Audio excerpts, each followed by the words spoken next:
As we roll on here with the halftime show, we'd like to note that this week marks an important anniversary in the history of football.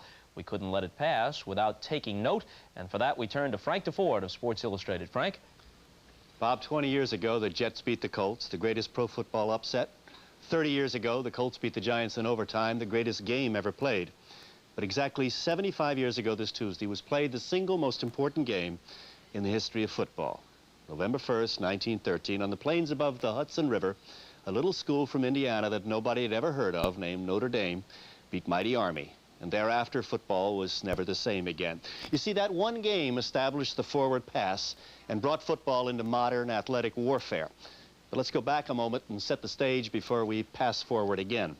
The forward pass was tried as early as 1876 by Walter Camp of Yale, the true father of football, but it wasn't legalized until 1906, a movement led by a coach named John Heisman, whose name, of course, is borne by the Heisman Trophy.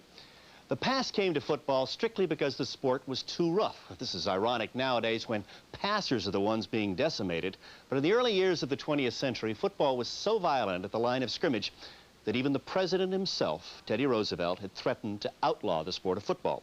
The pass was intended to open the action up.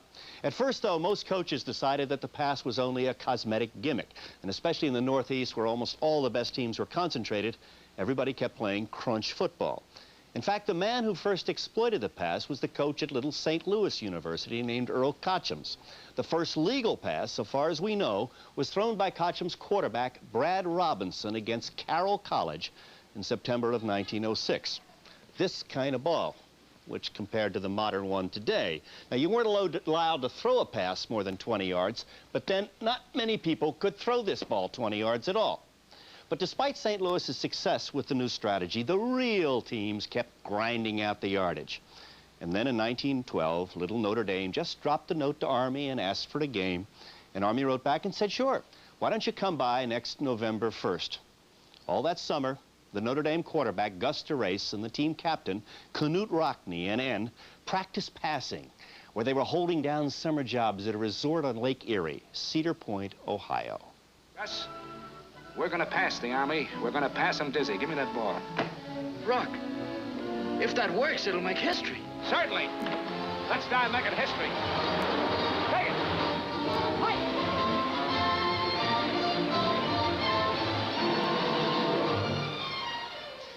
Rockne learned to catch the ball with his hands instead of in his belly. He and DeRace worked on something revolutionary, cuts and angles. Rockne even developed the button hook. And then on this day, 75 years ago, the team from the little Catholic school took the train to West Point. We went out like crusaders, Rockne said later. We were representing the whole aspiring Midwest. In its three previous games that year, Notre Dame had outscored the opposition 169-7, and mostly with passes, but no one gave the Irish much chance. The Cadets' line outweighed the visitors 15 pounds to a man. Army had 3 All-Americans in the lineup and the whole corps of cadets cheering them on. But Notre Dame held on downs after the kickoff, and here came history. DeRace, who only weighed 145 pounds, threw into the flat for short yardage, and then he hit Rockne flying down the sideline, a 40-yard play and a touchdown. They can't do that. They just did for 45 yards. Come on, boys. We're still behind. Look at that scoreboard. It'll revolutionize football. And the crowd was stunned, but it was only the beginning. DeRace threw 17 passes that day, completing 13 for 243 yards and all 5 touchdowns. That's pretty good stats even for 1988. Notre Dame won 35-13, and the East got the picture. And from that day on, football was a mixed game, running and passing. We date modern baseball from the time of Babe Ruth and the lively ball. The birth of modern football is easier to pinpoint precisely. Exactly 75 years ago this Tuesday, November 1st, 1913. And so, happy anniversary, happy diamond anniversary to the whole game, college, pro, and high school, all of football. And how appropriate it is that we welcome Notre Dame back to #1 on that very anniversary. Now we'll be back in just a few minutes.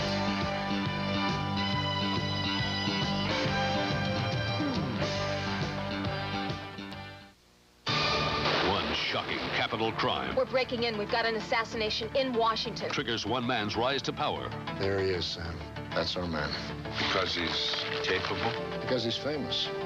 Terry Fallon was just another young senator until an assassin's bullet made him a desperate president's last hope. What kind of a man is he? What's he made of? Same thing all good running mates are made of. Ink. Now Sally Crane, Fallon's press aide and lover, will do anything to help put her man in the White House.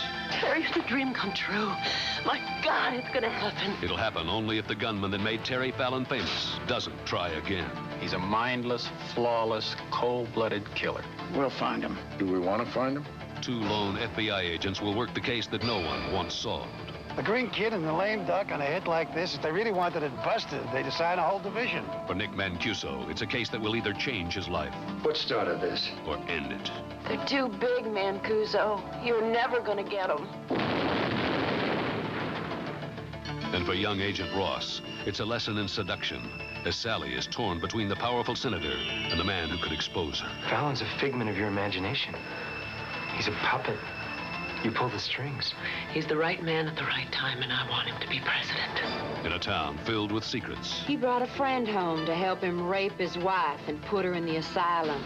everyone wants to know the truth. It's gonna be something real dark, real secret, and real ugly. The truth about Senator Terry Fallon. Television's just anointed him America's favorite son. Have you wondered what kind of president it'll make? Harry Hamlin, Crocodile Dundee's Linda Kozlowski, Robert Loggia, James Whitmore, and Stephanie Kramer in the most provocative miniseries of the year. You really believe the government of the United States is capable of a crime like that? Beginning Sunday, live the secret Oh, my God, is it true? of America's favorite son. Welcome back to the Kingdom, everybody, in Seattle. Jim Donovan along with Larry Zonka. And at the end of the first half, Seattle leads over San Diego 10-0. Both teams trying to snap losing streaks here today. Seattle's lost 2 in a row, San Diego 4 in a row. And Larry, the Chargers have now gone 7 quarters without scoring a point. It comes back to the same whole scenario. They seem to be in a rut. It's either the penalties or the drop balls. If you look at this game, on the 2 drives, they started to look like they were going to move the ball somewhat. They got into this position to really go after some points. Both times they had penalties. In the last drive, late in the end of the first half, got into a situation where they had a drop ball that would have put them in at least field goal range, close field goal range, and probably would have put them in position for a 6-point effort. So Mark Malone trying to find the magic formula that would get his team some points. As we look at the first half numbers, 2 turnovers in the game for San Diego. One of them led to a touchdown, or rather to a field goal by Norm Johnson. A 26-yard field goal by Johnson, a 23-yard touchdown pass from Stauffer to Blades. And here at the Kingdom, not a nut house here today at all. Not that loud, crazy place that this is famous for being. It's had its moments, but the fact of the matter is that the way Seattle scored most of its points are on mistakes from San Diego. They haven't really been earned on long drives. This kickoff is sponsored by Budweiser, the king of beers. Vince Abbott to kick it away for the first time. He kicks off here today. 10-0 Seattle. Bobby Joe Edmonds takes it back inside his 5 and has a hole. But it closes pretty quickly as he's out over the 20 to the 23-yard line. Tackle made by Jeff Jackson, a linebacker. Number 52, and Tim Spencer comes in to make the tackle too as Kelly Stauffer heads out to start the second half. Touchdown pass right at the end of the half with under a minute to go with 52 seconds remaining in the half. He went to Brian Blades, the rookie wide receiver out of Miami, and connected with him in the end zone. He had gone to him on the play previous to the touchdown, and it was caught by Blades but out of bounds in the end zone. They went right back to him and scored. 10-0 Seattle, looking to go over the 500 mark to 5-4. They are tied for first in the AFC West with Denver. The Broncos play the Monday night game in Indianapolis tomorrow. They're looking for Largent. Incomplete at the midfield stripe. He had it down low, and it was almost an acrobatic catch by Largent, who has 1 catch on the day. Well, Largent got that one-on-one coverage. That's just like he's been doing all his career. He got inside, worked back out, was open for the catch, but the ball was just outside a little too much. Indeed, the best ever, Steve Largent. He has now caught a pass today, so the consecutive game streak is up to 161. And the play now is second down at 10 for Seattle. 14:42 left, third quarter. John L. Williams on the carry. And he goes out over the 25-yard line to the 26. Tackle made by Tyrone Keys. Billy Ray Smith helped out too. Keys comes into the lineup when they go with a 4-man front, and they're starting to do that a lot more. Al Saunders says we are more of a 4-3 team now than we are a 3-4 as Keys checks out on 3rd down and long. 3rd and 7 as Chuck Knox and the Seahawks Brain Trust. Number 15 there is Jeff Kemp, the backup quarterback. Send out the next play to Kelly Stauffer, and they'll do it out of the shotgun. 5 for 9 on 3rd down conversions today are the Seahawks. From the 26, look out from the back. He unloads, though, to John L. Williams. He'll be short of the 1st down at the 31-yard line. From the back, blitzing through was Joe Campbell, 95, and he got a hold of Stauffer just as he was releasing the football. And the Seahawks must punt it away. Good rush by Campbell. Here he comes. It was an excellent rush by Campbell. But look at Kelly stands in that pocket. Well, that was definitely, the throw was influenced by the fact the band hit him, but Stauffer shows a lot of poise standing in that pocket that way for that long. Darren Flutie is back deep, along with Lionel James for San Diego as we look behind Ruben Rodriguez. Got a good punt again. Ooh, Flutie right on his fingertips. He was handling that like he was handling Mom's fine china, wasn't he? Right on the fingertips as he carries it out close to the 40-yard line. Darren Flutie. 35-yard punt, 5-yard return for Flutie. Here it is. Watch this one, Larry. Don't drop that cup and saucer, son. That ball hit him right on the flats of his hands, almost bounced back out. Ricocheted a little off his chest back into his hands. He's lucky he didn't rebound harder back into the oncoming defensive end. John Spagnuolo was in on the tackle. Number 88, 1st and 10 now for San Diego. They trail 10-0. 13-10 remaining here in the 3rd quarter of play. Jim Donovan, Larry Zonka from the sold-out Kingdom in Seattle. Tim Spencer carries out over the 45-yard line. Spencer in the lineup for Gary Anderson. We'll have to check out Anderson. He's been in and out of the lineup all day. Spencer's out of Ohio State. The tackle made by Jacob Green and David Wyman, who's had a very active day.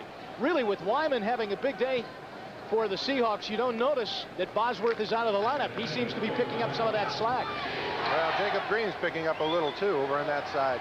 2nd down and 4, a 6-yard gain for Spencer on 1st down. And Spencer gets the toss again.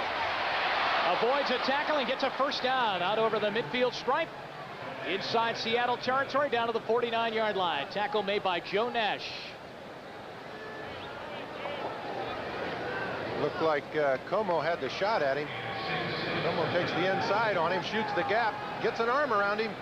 There's Spence. You know, it's why he's a top-notch running back. He just runs out of the grasp. Picked up 6 yards and a 1st down to the 49-yard line of Seattle. San Diego marching now on their 1st possession. 1st and 10. And now Anderson's into the lineup, and he looks fresh as a daisy as he goes inside the 40 down at the 36-yard line. But there is a flag down, and if it's against San Diego, it's the same old problem, and it is against San Diego, it is holding. Every time they have showed some kind of movement, a yellow flag has stopped them. Holding number 66 on the offense, still 1st down. I don't know how they could get holding on a straight-ahead drive block. This is a straight dive play. Center's going to fire straight out into Nash. Well, he wraps an arm around him a little bit and then comes down under his leg. He didn't really need to do that. I believe that Anderson was already by there by the time that he actually committed to hold. That was an 11-yard run called back, and the 3rd holding call of the game against San Diego. So instead of a 1st down inside Seattle territory, you have a 1st down back in your own territory and 20 to go. Lionel James picks his way and climbs out to the 45-yard line. Tackle made by Jeff Bryant and David Wyman. That would have been a big play had not Como shot the gap and been in there to stop it up. He anticipated. Otherwise, there was a great gaping hole. Ball carrier would have had an opening right up through the middle. Como heads over to the Seattle sideline. Malone heads inside that San Diego huddle. And it says to that offensive line, whatever you do, don't hold anymore. Just can't afford it in these situations. You're coming out, launching a long drive. Big play like that to have a holding penalty just really nullifies things. 2nd down, 17. A gain of 3 on that last play. Over the head of Lionel James, and incomplete. blowing in off the right defensive end spot was Jeff Bryant.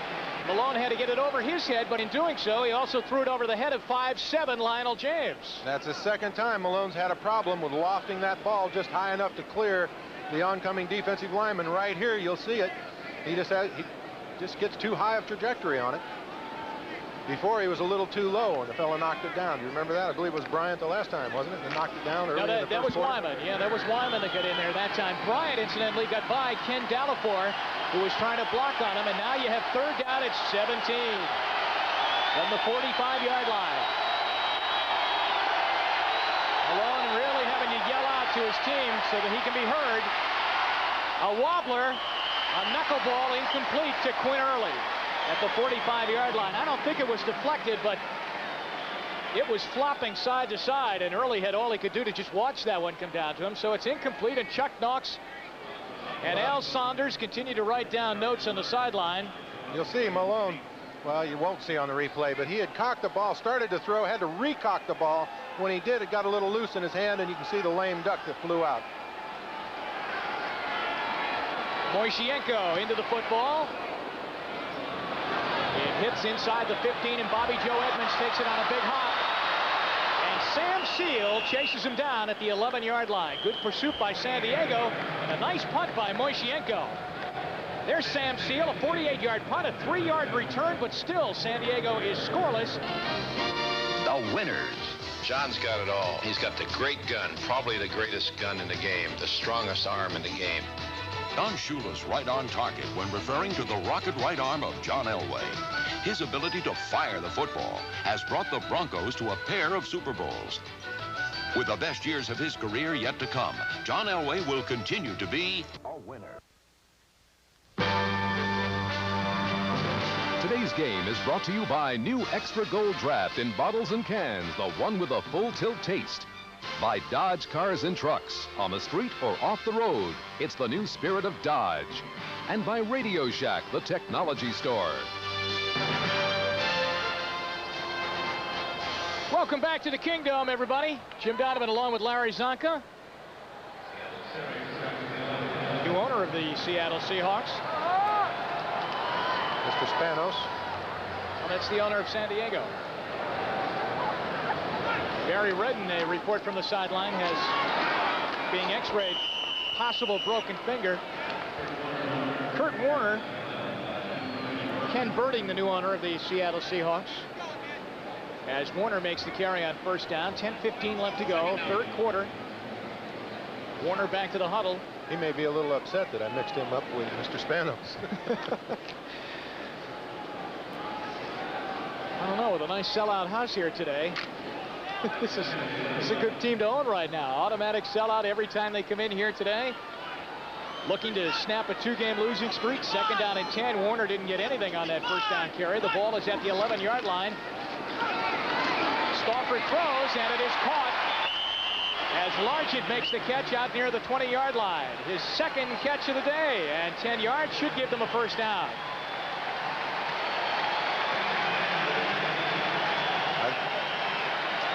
Again, you're going to see Largent just running the slant on the zone. He gets in the seam and hangs there, but the great thing about the play for the Seahawks was the fact that Kelly Stauffer stood up in there with people hanging all over him and got that ball out to him. 13th year out of Tulsa. They're going to check out whether or not he has the first down with a measurement. What about Largent, Larry? Is he quick of foot or just one of those receivers that knows how to get open? Obviously, well, with that many catches, right? When you say quick of foot, you put your finger right on it. He's not fast, but he's quick. But he's got tremendous recognition powers. He understands what the defensive secondary is rolling or moving to, knows when to hunt the seam, knows when to take the long one against the man-on-man coverage. So is that why they gave him so much breathing room there? I don't know why they gave him so much. The reason they did was they had such a blitz going on that they backed off of him to protect against the big one. Well, they got the first down, and they could get another one as Kurt Warner carries out over the 30-yard line near the 32. As Warner gets pretty good yardage on the play, 9 yards. Chuck Knox likes that because Warner hasn't had much running room today, but he busted one there around that right side. That's a very low running day for him. Yes, but this is early in the second half, and I think you're going to see them getting him the ball a great deal more, particularly on this drive. Kurt Warner, Another measurement, our second in a row now, as Seattle is that close to a first down. They stretch out the chains, and we peek and see that Warner did get 10 on that play and a first down. You know, getting back to Largent, he's definitely the guy that'll hurt you on a situation like they had. Deep in their own territory, San Diego let loose with a blitz, sent everybody. They got the one-on-one. Largent recognized it, turned up short, got in the seam, made the big play, made the big catch. Incidentally, as you looked at Chuck Knox's numbers, do you realize he's never lost to the Chargers here in the Kingdom? He's leading today. First and 10, John L. Williams this time. Good read as he gets yardage to the outside. He saw nothing where the play was supposed to go, so he said, I think I'll take this to the outside, and he turns it into about a 7-yard gain. Well, he didn't see much inside. He was already upfield about 2 yards, and then he bounced out because he saw the light to the outside. Well, you're looking right over his shoulder here. You can see what he's seeing. You see the man, Billy Ray Smith, come open. He says, I'm not going in there and taking that guy head on. So I'm going to run out here to the daylight, pick up about 6-7 yards. I don't blame him. I'd have done the same thing. Of course, I wasn't fast enough to bounce out like that. 8:37 remaining, third quarter. Well, definitely gone the opposite way than Billy Ray Smith, though.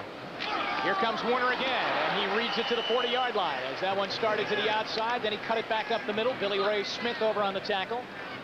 Both Williams and Warner doing a good job of looking at where they're heading with the football, where the play was designed, but keeping an eye on the inside or the outside to see about the breakback. Well, they are close to another first down. Red Cashin, I believe, might wave them in again for our third measurement along the Seattle drive.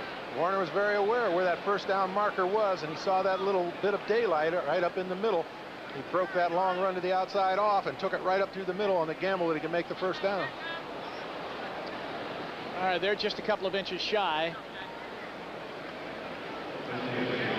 In comes the next play and some blocking help. 33 is Tommy Agee, and 88 is John Spagnola. On third down and 1, the ball out over the 40-yard line. Largent checks out of the lineup now. Seahawks 50% on those third down conversion. They'll go with a double tight end. They shift out of that power eye formation into the regular pro set. Stauffer will keep it, and he gets the first down, but there's a flag down. I mean, he just kind of lunged over as he had the hole, but there's a penalty against Seattle. Wow. Well, we know about costly penalties in crisis situations, don't we? And a whole education on it in this game. Boy, we have had some drive-killing penalties here this afternoon. Let's see the call on this one. It's against the Seahawks. I think they're looking for the number now. Here it is. False start on the left guard. Offense still third down. Well, that would be on Edwin Bailey, and that's a couple on him today now. He's been flagged a couple of times. Edwin Bailey. Boy, that's got to be rattling when you hear your number or your position called out over. Especially in a critical situation like that. They're faced with, what, 3rd and 5 now? Third down, a little bit more. About 5.5 yards to go for first down. John L. Williams helping out in the backfield on the block, and a great catch. As Scansey pulls it down in heavy traffic over the 40-yard line, and a first down. What a catch by Paul Scansey. Boy, he pulled that thing down with a couple of Chargers draped around him. Stauffer hanging inside, watching Scansey all the way. Scansey goes just to where he needs the first down, makes a diving catch, exactly where he needed to be to get the first down. Bennett, number 23 for the Chargers, was right there. Scansey has 2 catches on the day, and both have come on third down. So he is Mr. Third Down conversion for Seattle, and it works there. First and 10 with 7:10 to go. Third quarter, back up top. Stauffer airing it out for Blades. Incomplete. Actually, Vincey Glenn had a better chance of catching that one than Blades did. Well, Bird had his eye on it the whole way. You see why he really went deep here. It appeared that Bird had him all the way. You've got help from the inside. Vincey comes over from the inside. That's a rookie mistake. They planned that from the start to go deep, but I think he should have come off to one of his shorter receivers. Second down at 10. 7:05 remaining. Third quarter, 10-0 your score. Seattle leads all the scoring in the first half. Stauffer's touchdown pass went to Blades, and they tried to hook up again on that first down play. From their own 44-yard line. John L. Williams up the middle to the 45 as he banished the block of Mattis, who was heading to the outside right. And Williams stayed with him for a second and then cut it back up the middle to the 45-yard line. Tackled by Tyrone Keys and by Gary Plummer. As you look right at Plummer. Plummer getting a lot more playing time because of the injury to Fawcett in the San Diego defense. 10-minute ticker for this Sunday, number 9. San Francisco now in the lead. And the Giants having a bit of a struggle every Sunday, it seems. Seems as though they play about as well as they have to, and now they're playing 3 better than Detroit. On 3rd down, they loop it for Blades. He comes back, and it's incomplete at the 38-yard line. So Brian Blades tried to go down. The loop pass from Stauffer was short. Blades comes back, and it's an incompleted pass on a trap catch. Watch Kelly. He sees everyone's coming here. He knows he has to get rid of it quick. He saw that strong safety blitz coming at him. Right here, he knew it was curtains. He had to get rid of it. Throws it behind him. Almost makes the catch here. Well, what would you call that? Would you call that a drop ball? Yeah, hit him in the hands. Ruben Rodriguez into punt again, just over his own 30-yard line. Lionel James is back, standing inside his 15. Rodriguez will try and bite the sideline off, and he doesn't get it done. James over the 25 out to the 27-yard line, and that's where San Diego will take over. 36-yard punt by Rodriguez, an 8-yard return by Lionel James. San Diego trails the Seahawks 10-0. Hey, we're back, buddy. We're back. What you got there? Well, Zach, I'm reading Hard Knocks, which today was announced as the #1 bestseller here in the Pacific Northwest, the story of Chuck Knox. Here, you can read it. How is it? It's very good. Enjoyed it a great deal. There's Chuck. Not a bad coach. A great author, too. Not a bad coach. A guy that paid his dues, did a lot of odd jobs around football for a good many years before he had the big break and got into the head coaching spot. From Sewickley, Pennsylvania to Seattle, with stops along the way in a number of colleges. In Buffalo with the Rams, and has really built a fine team here. Chuck Knox in his book, Hard Knocks. Mark Malone with a flag down on 1st down throws. It's caught by Rod Bernstein out over the 30-yard line to the 33. Remember, Bernstein dropped one right at the end of the half that wiped out a field goal try for San Diego. We got a motion on San Diego. Boy, Al Saunders just must be ready to rip his hair out over there on that San Diego sideline. Illegal motion by the offense. 2-man moving at the snap. Still 1st down. And they have had that called a number of times today. You name it, and they've had it called against them. Well, not just penalties, not necessarily aggressive penalties. You know what I mean? They're penalties that are, well, they're just, I don't know how to describe it. They're mental mistakes. They shouldn't have it this late in the season. 1st and 15 now. Inside the 25-yard line, Bernstein heads down in motion. And again, he fires, and again it's caught, and again it's Bernstein, and he took a wicked hit after he was wrapped up. David Wyman came in and put the pop on him as Como held him, and then Wyman came in and finished him off. 6 yards on the gain. It will be 2nd down and 9 as San Diego will come back up. I know how Rod feels. That's the worst thing to have happen to you in football. Is when you get downfield, you catch the ball or get a hold of the ball. If you're running, you get stopped, and you're standing there with nowhere to go. You can't move either way. Then those defensive backs come in like darts. 2nd down and 9. Bernstein down at the bottom of your screen. In motion is Jamie Holland. And Gary Anderson will try and reach for a hole, but he can't. From behind, David Wyman makes another big defensive play. He's been all over the field today. He's been Seattle's best defensive player. Wyman comes through. I believe he shot the gap right up through the hole created when the guard came around. If you watch in the center of your screen, you'll see Wyman coming through. Just runs him down. He just pushed through the hole that was created by the pulling lineman. Very aggressive play on his part. They might run a delay trap or try to sucker him in there with something and run back underneath him. Turned into 0 yards on the play. 3rd down 9. As the crowd gets right in the ears of the San Diego offense and Mark Malone. Listen to them.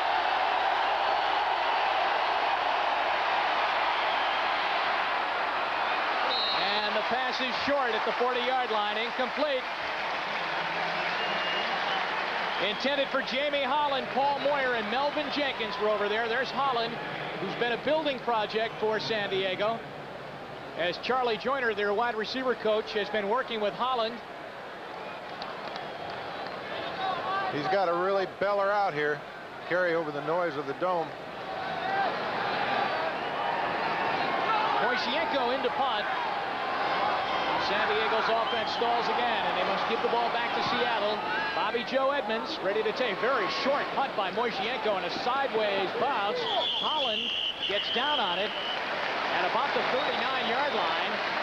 And Moisienko rips that shin guard off. Not a good punt, not a good day so far for San Diego. The NFL plays here. The Steelers hope to regain their winning ways, but can they stop the NFL's most explosive offense when they battle the Bengals? Or the Bills, trying to win their first division title since 1980. Enter the land of the Boz to battle the Seahawks. Before your team takes the field, our team hits the air. NFL Live.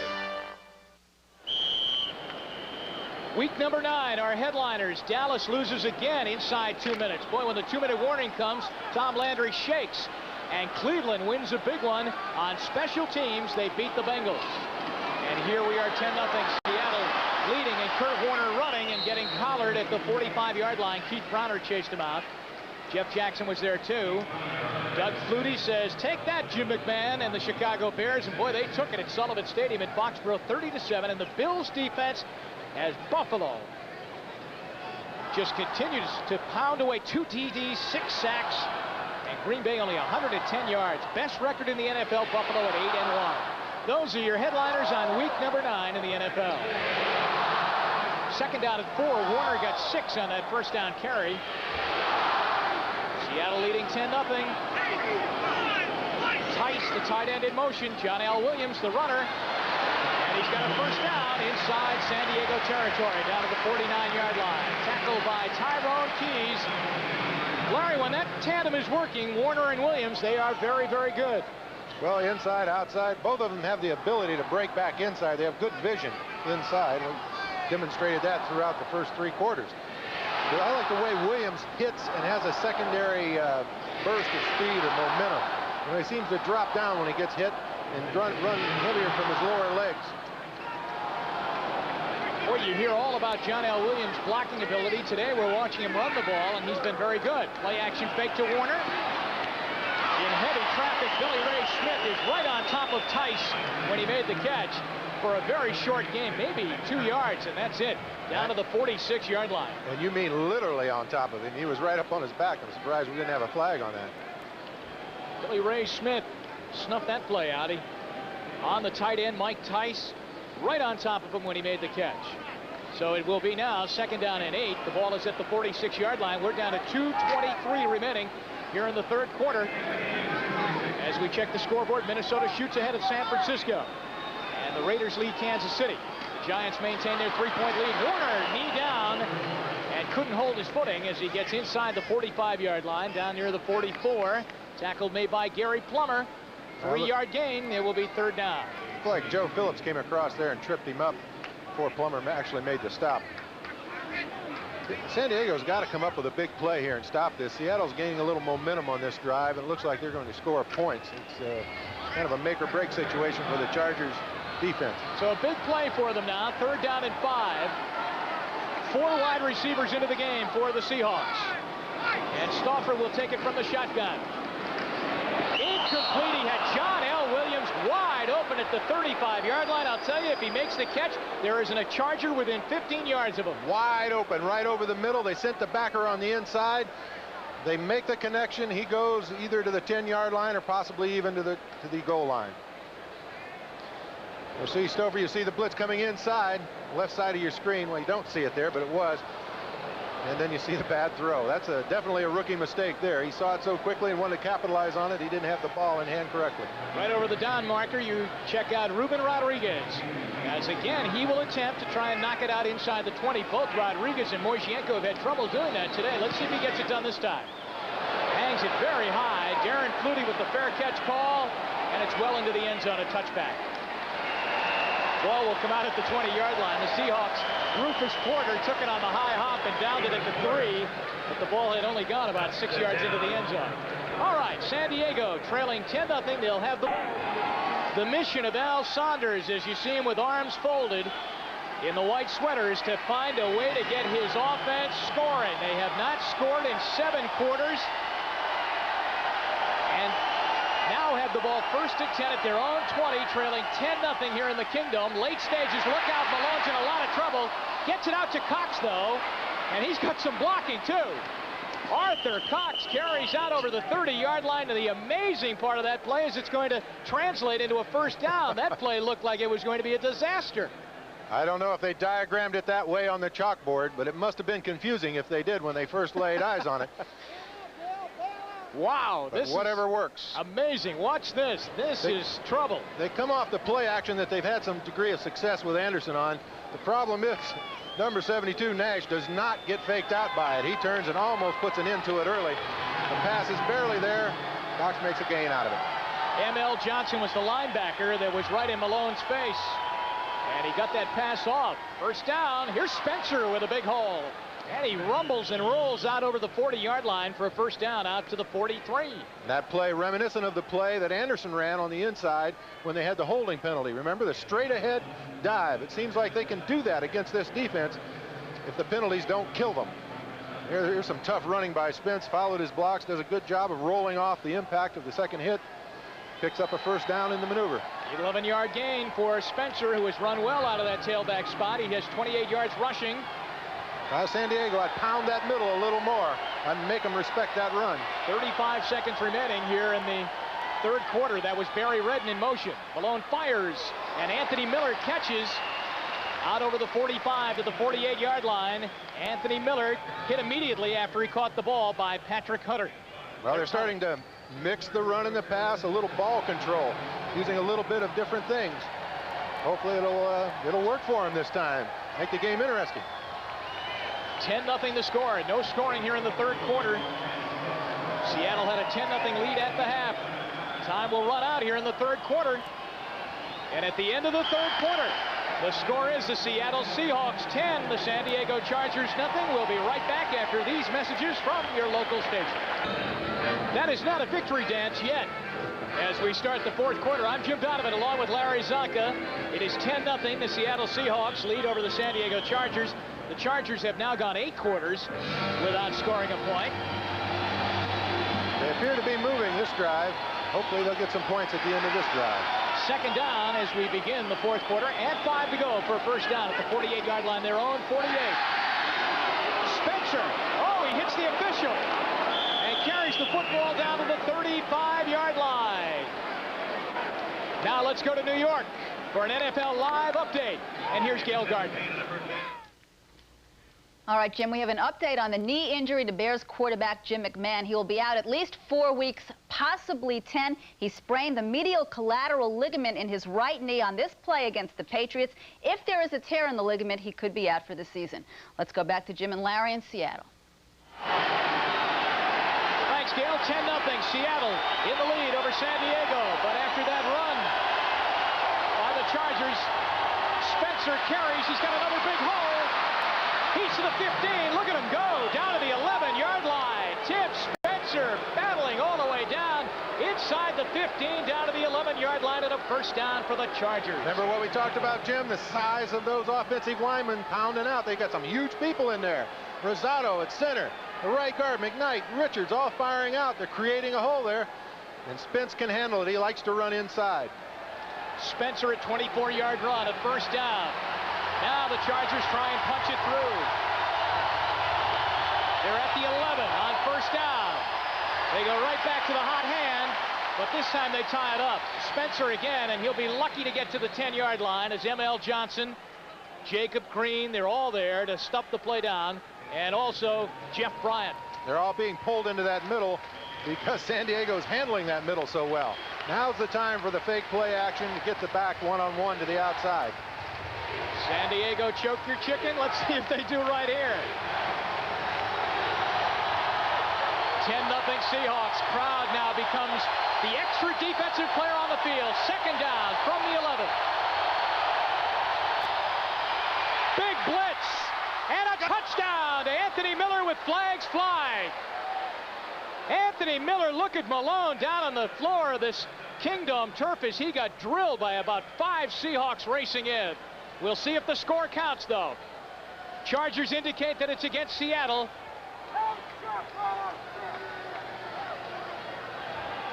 And Anthony Miller, the rookie out of Tennessee, will make an 11-yard touchdown catch. Pass interference. Number 23 on the defense. That penalty is declined. Touchdown. Patrick Hunter is nailed with the penalty as Mark Malone goes to the sideline. Here's the touchdown pass. Miller setting him to the outside and just takes a quick slant. Patrick was playing off of him a considerable amount for where he was located on the field. And Anthony Miller, helmet off, now waits for Vince Abbott to put it through, and he does. The extra point is good, and the Chargers are on the board. It's been a long time coming, but one touchdown gets them right back into this game with 13-11 remaining. A smile from a bruised Mark Malone and a tight ball. Today's game is brought to you by Bud Light. Everything else is just a light. By BMW, the ultimate driving machine. To arrange a thorough test drive, phone your nearest BMW dealer. And by Jiffy Lube. 45,000 drivers a day trust Jiffy Lube for oil, lube, and fluid service. 13 minutes, 11 seconds remaining in the game, and Anthony Miller's second touchdown of the season, an 11-yard pass from Mark Malone, has tightened the affair here at the Kingdome. It is now 10-7 Seattle as they take the kickoff, and Bobby Joe Edmonds out to the 20. There was a lot of congestion there, and he is brought down by Leonard Coleman, number 31, in on the tackle, and Randy Kirk, number 94, was there also. Cleveland wins. They're now a game back of Cincinnati in the Central Division.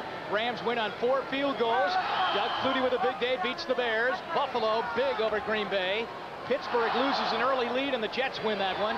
Phoenix wins inside the last 2 minutes and beats Dallas. Miami by a field goal over Tampa Bay, and an upset, Atlanta over Philadelphia. Boy, the Falcons have played the tough teams tough this year.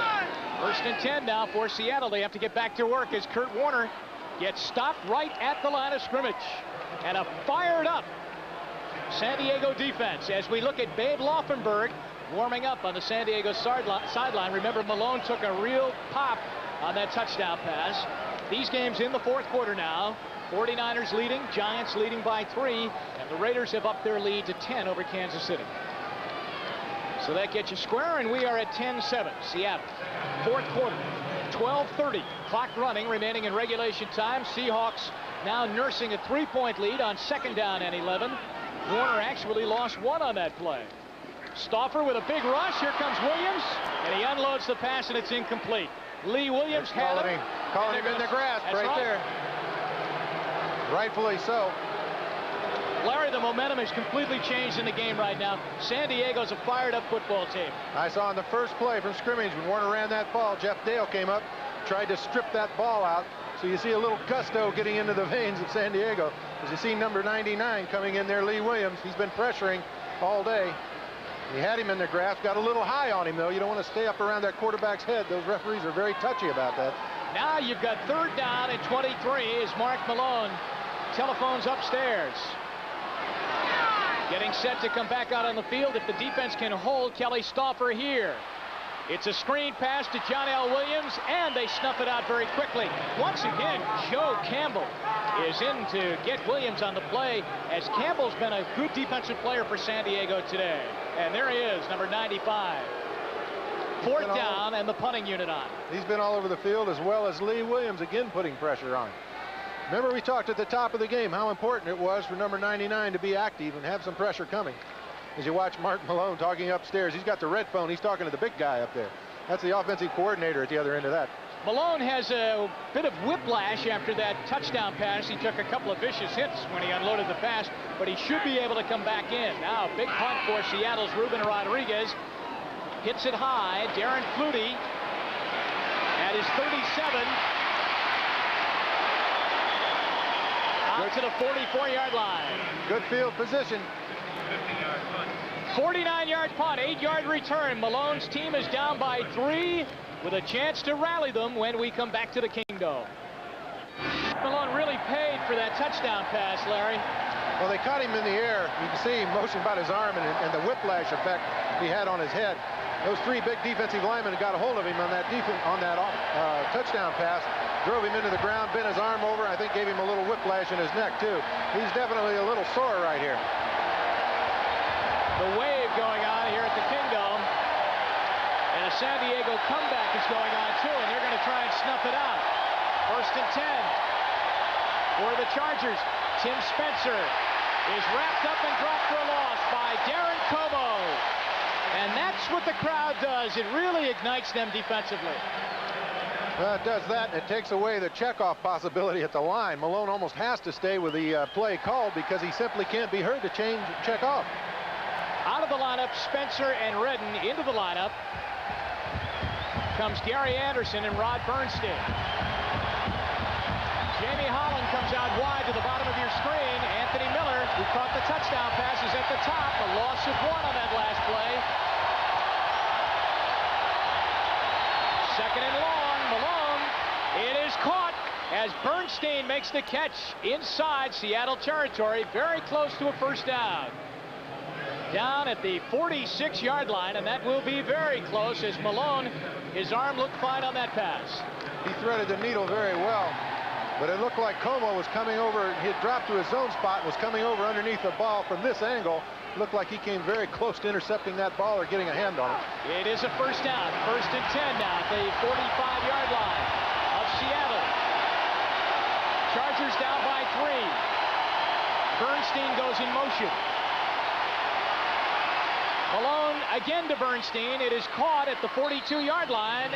He falls down. The ball is picked up by Paul Moyer, but the play was ruled dead at the 42.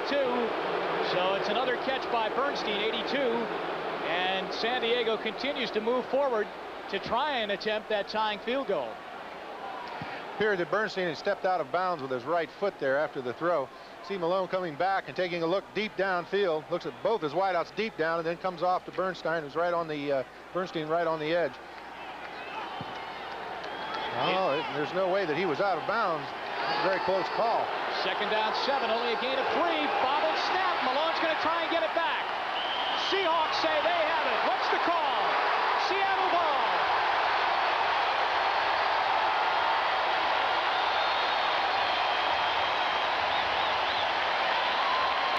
Jeff Bryant who picks up the loose football. Again, a mental mistake. Appeared to be on the exchange between Rosado and Malone. And the breakdown on the 3 turnovers by San Diego. 2 fumbles, 1 interception. Bryant now has recovered both fumbles. These turnovers are killing them, along with the mental mistakes, the penalties, the small penalties that cost them drives on 2 occasions. Well, they were right there, starting to move into field goal territory, and Seattle gets the ball back now with 9:02 left in the game. Leading by 3. Kurt Warner.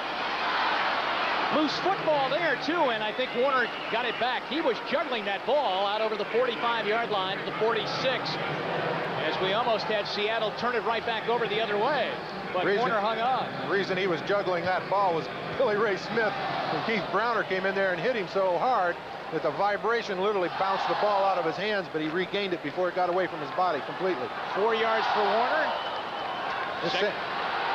Sorry there, Jim. This San Diego unit is really hitting with some gusto. 2nd down at 6, 8:25 remaining in the game. John L. Williams will try it. Oh, he's got a nice run. And should have a 1st down inside San Diego territory. Let's see if they give it to him at the 48-yard line.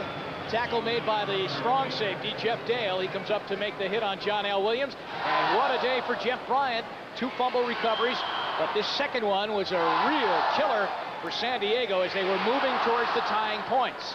Well, it's close enough that they'll call in the sticks for a measurement.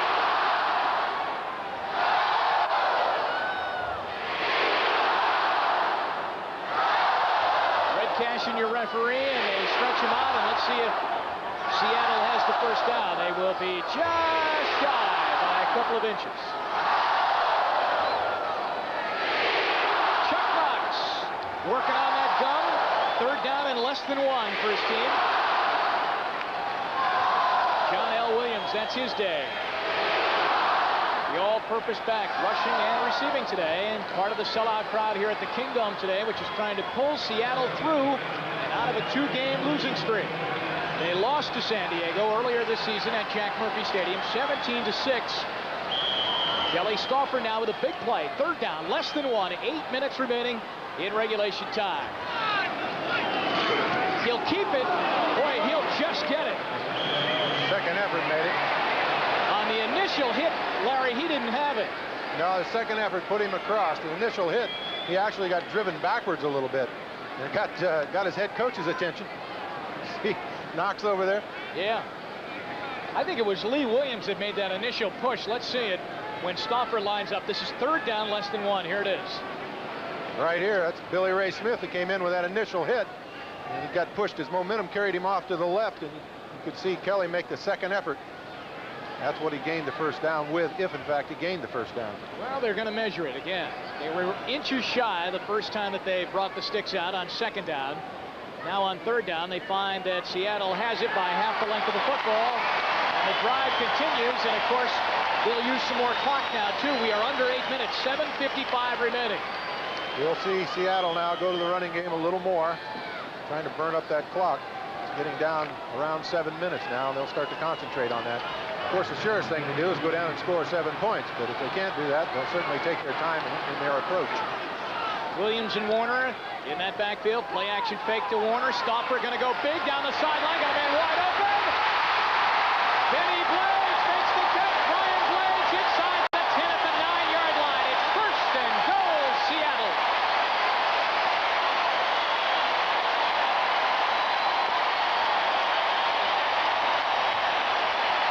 You see number 89 way over to the right side of your screen. He's run a lone fly pattern. San Diego looking for what I had described as probably the short running game or something like that. Instead, Seattle comes with a big boom. Catches them off guard in a one-on-one situation of plus 39 yards.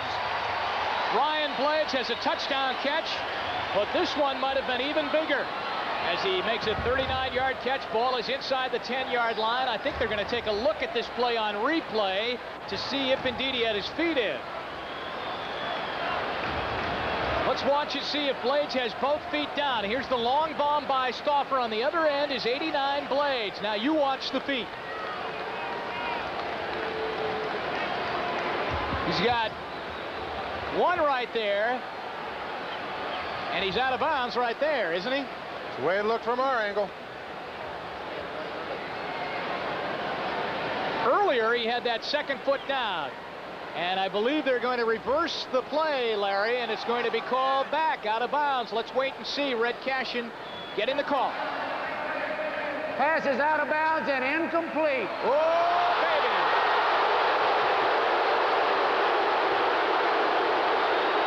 And the fans are happy here at the Superdome.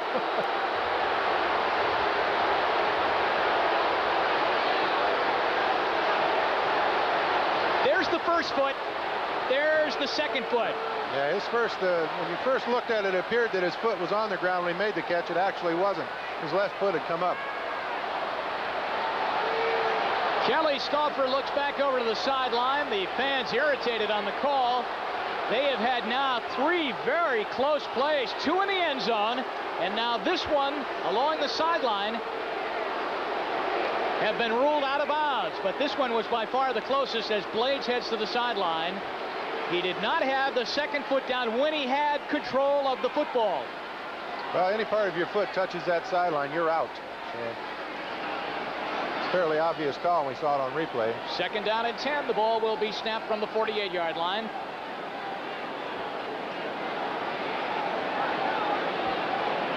A little argument about where exactly the ball was placed. Billy Ray Smith says it was another 5 yards back. Now they're trying to sort out where the ball should be snapped from.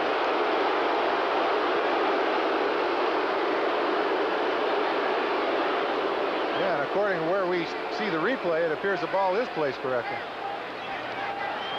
Second and 10. Second and 10 is what he's saying there. Red Cashin saying second down and 10 from, as you saw in the replay, from right in the middle of that Seahawk decal on the helmet right by midfield. There it is. Now there's the start of the play. There you see where they are. Yeah, the ball's almost at the beak of the That's right. Seahawks, so it'd be on the other side of the 50-yard line. I think what had happened, Larry, the sticks had moved up the field, right? So they lost where that spot had come. Well, when they move the chains like that, the only thing they have back is the mark, the beginning of the drive where it started. That was the only marker they had to go by. But that does you no good, so maybe they'll have to take a look at replay again on the start of the play to see actually where the ball was snapped from. Well, if replay is going to call it back, then replay will have to bear the responsibility of the ball spot. You're absolutely right. 7 minutes and 33 seconds remaining. Now the crowd getting into it as they are irritated about where the ball is going to be. They're irritated at the call on the pass being ruled out of bounds. Chuck Knox wants some sort of explanation, and he's going to just absolutely go out in the field and get it. As Red Cashin comes over to the sideline with him to explain it. Get me a telephone. Yeah, I think he's going to the telephone to get a verdict from replay on exactly where that ball was spotted at the beginning of that play. I imagine the offensive coordinator right now is about ready to jump out of the booth upstairs. All right, here's the start of the play now. As you see where the snap is coming from, it's right on, and we have to go, incidentally, by the decal of the Seahawks helmet. But there you saw it. Up by midfield is actually where the snap came from. Looked like about the 48-yard line of San Diego. All right, we have the drive starting on the 42. 1 first down to the Charger 48 on the sneak play by Stauffer. Billy Ray Smith may be very sorry that he brought the whole matter up, because the ball was better placed initially than what it'll end up. The ball goes on the 48-yard line. It's second down at 10.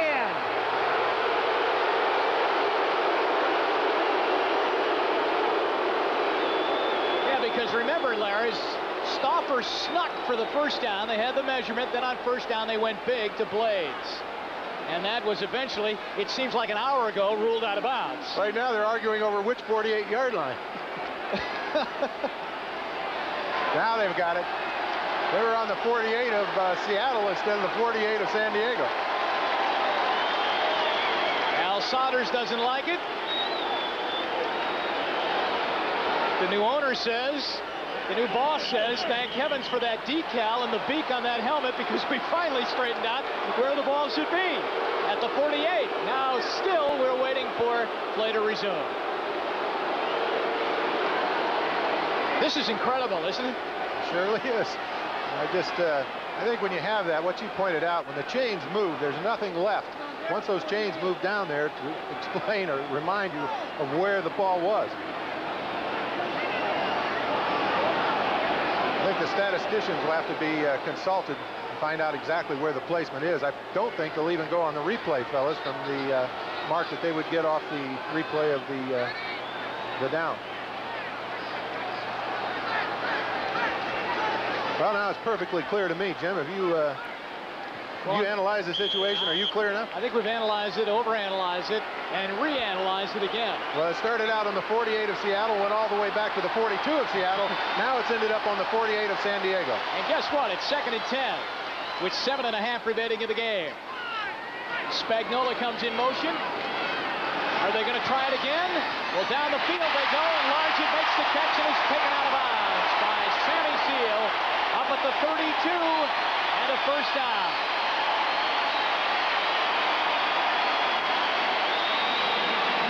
Gonna watch Largent drive down there. You see number 30, Sam Seal, inside outside on him. He's got him man coverage, but he's looking for help from the safety on the inside. Largent realizes that, just hooks it up and jumps to the outside and makes the catch. 17-yard pass play. Largent has that now on the day. 3 catches. Largent makes it look easy, but it isn't, ladies and gentlemen. It's because the quality of the receiver. That's why he makes it look so easy. 10-7. Seattle in the lead, driving for some insurance points. Blades comes in motion. It's a reverse to Blades. To the 25, down maybe to the 24-yard line.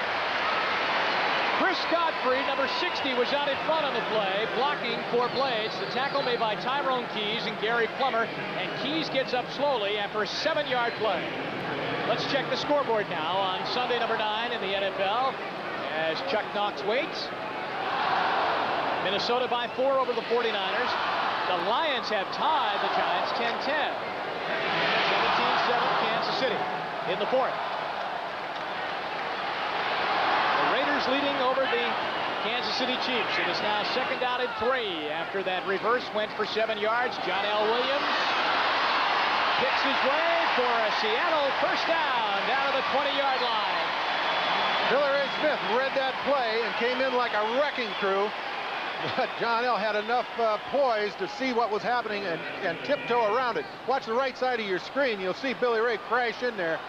Williams just barely tiptoed around that. Otherwise, it would have wiped out the play completely. Tyrone Keys and Bensy Glenn got down by the ankles of John L. Williams and brought him down at the 20, but it's a first down, and the clock is now starting to become a factor. 5.5 remaining, and it's running. Seattle with the ball and a 3-point lead, and if you're San Diego, you almost must hold them to a field goal here. Warner wants much more. Inside the 10, down to the 8. First and goal, Seahawks. 13-yard pickup. You see Warner start wide here. He's looking at that inside hole all the way that was created there. He gets through there pretty much unscathed and then follows Williams and picks on number 25, Vincent Glenn. First and goal for the Seahawks. The ball is at the 8-yard line as Stauffer brings them on. 4:45, and it's running. Stauffer needs everybody to hear him, so he asks the crowd to silence a bit. John L. Williams. Billy Ray Smith gets him by the waist and brings him down for about a 1-yard gain. Now Plummer turned that in, and then Billy Ray filled well and got a hold of him and took him down. Play being sent in to Kelly Stauffer. See, right in the middle of your screen, Plummer goes in, makes him turn, and then Billy Ray's flowing across the play. What a pursuit. That guy has a lot of momentum, a lot of enthusiasm to play the game. He's coming all the way from the offside here when he makes this strike. He's all over the field. 2nd down and goal. The ball is now at the 6-yard line. Warner and Williams behind Stauffer. Everybody else is in tight. Agee is in on a slot. He's a blocking back. They're looking for Warner. Got him, and he dropped the ball. Oh, he was wide open for a touchdown. Kelly Stauffer looks a little disappointed. No more disappointed than Kurt Warner. He's got it one-on-one with the backers, a foot race to the outside. He's there, the ball's there, but he can't hang on to it. They went that one-on-one with Billy Ray, knowing that Billy Ray had run clear across the field on the last play, but he tired out. So now it's 3rd down and goal, and the biggest defensive play of the game now for San Diego, because if you can hold them here and only give up a field goal, you're down by 6, and you have some time to get back in and score a touchdown and try and win the thing. Biggest play of the game to date. 3rd down and goal from the 6. Stauffer to John L. Williams. Touchdown!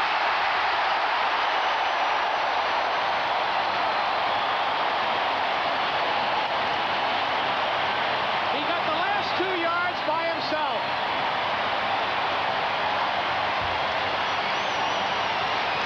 Runs a little trailer play here. You'll see the wideouts. Well, you won't see the wideouts, but on the outside of your screen, they're going deep.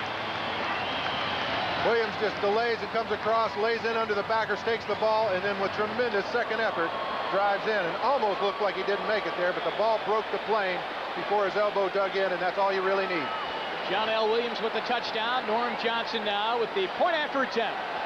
3:43 remaining in regulation time. This is for a 10-point lead.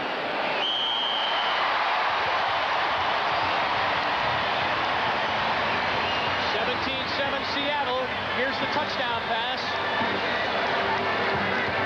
This is one of the reasons that he has time to throw right here. Number 75, the rookie, Mike Wilson, riding Lee Williams to the outside so that Kelly Stauffer could step up and make the connection. Williams could score the touchdown. Little air for him.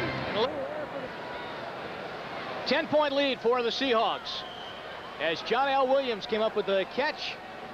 And good, solid 2-yard bounce after he made the catch from the 6-yard line. Took it at the 2 and banged in. And now has given his team a 10-point lead as Anthony Miller tries to come out. He won't go down. He finally does. But the 17-yard line. Tackle made by Vernon Dean. Good run by Anthony Miller, although he won't even get to the 20-yard line. He was tossing and turning and staying upright, and that was the important factor. But now his team needs 10 points to tie with only 3.5 remaining. Here's a headhunter coming downfield. Rufus Porter. Rufus is one tough character. Went through a lot to make this team. He will sacrifice his body down there on that kickoff. And Miller finally went down at the 16-yard line. Mark Malone brings the Chargers up. 1st and 10. 3:32 remaining in regulation time. And the ball is caught by Jamie Holland out over the 25-yard line to the 27. And that should be a San Diego first down. They're going to hurry it up as Malone will bring him right up there. They need a couple of scores here now to just tie the thing at 17-7 Seattle. Malone back upstairs. Lionel James down the middle of the field. They can't get near a sideline right now to stop the clock as it's out over the 30 to the 34. And again, Malone briskly brings his team back up to the line of scrimmage. Now just under 3 minutes to go. See, he's running check with me plays right there at the line. The crowd will catch on in a moment, start to get loud. So back he goes again. And again, it's Jamie Holland. He's got a first down out over the 40-yard line to the 43. Holland with 2 catches along this drive. Vernon Dean on the tackle. We're down to 2:35, clock running here in the 4th quarter. Maybe Malone should run this rush offense all game long.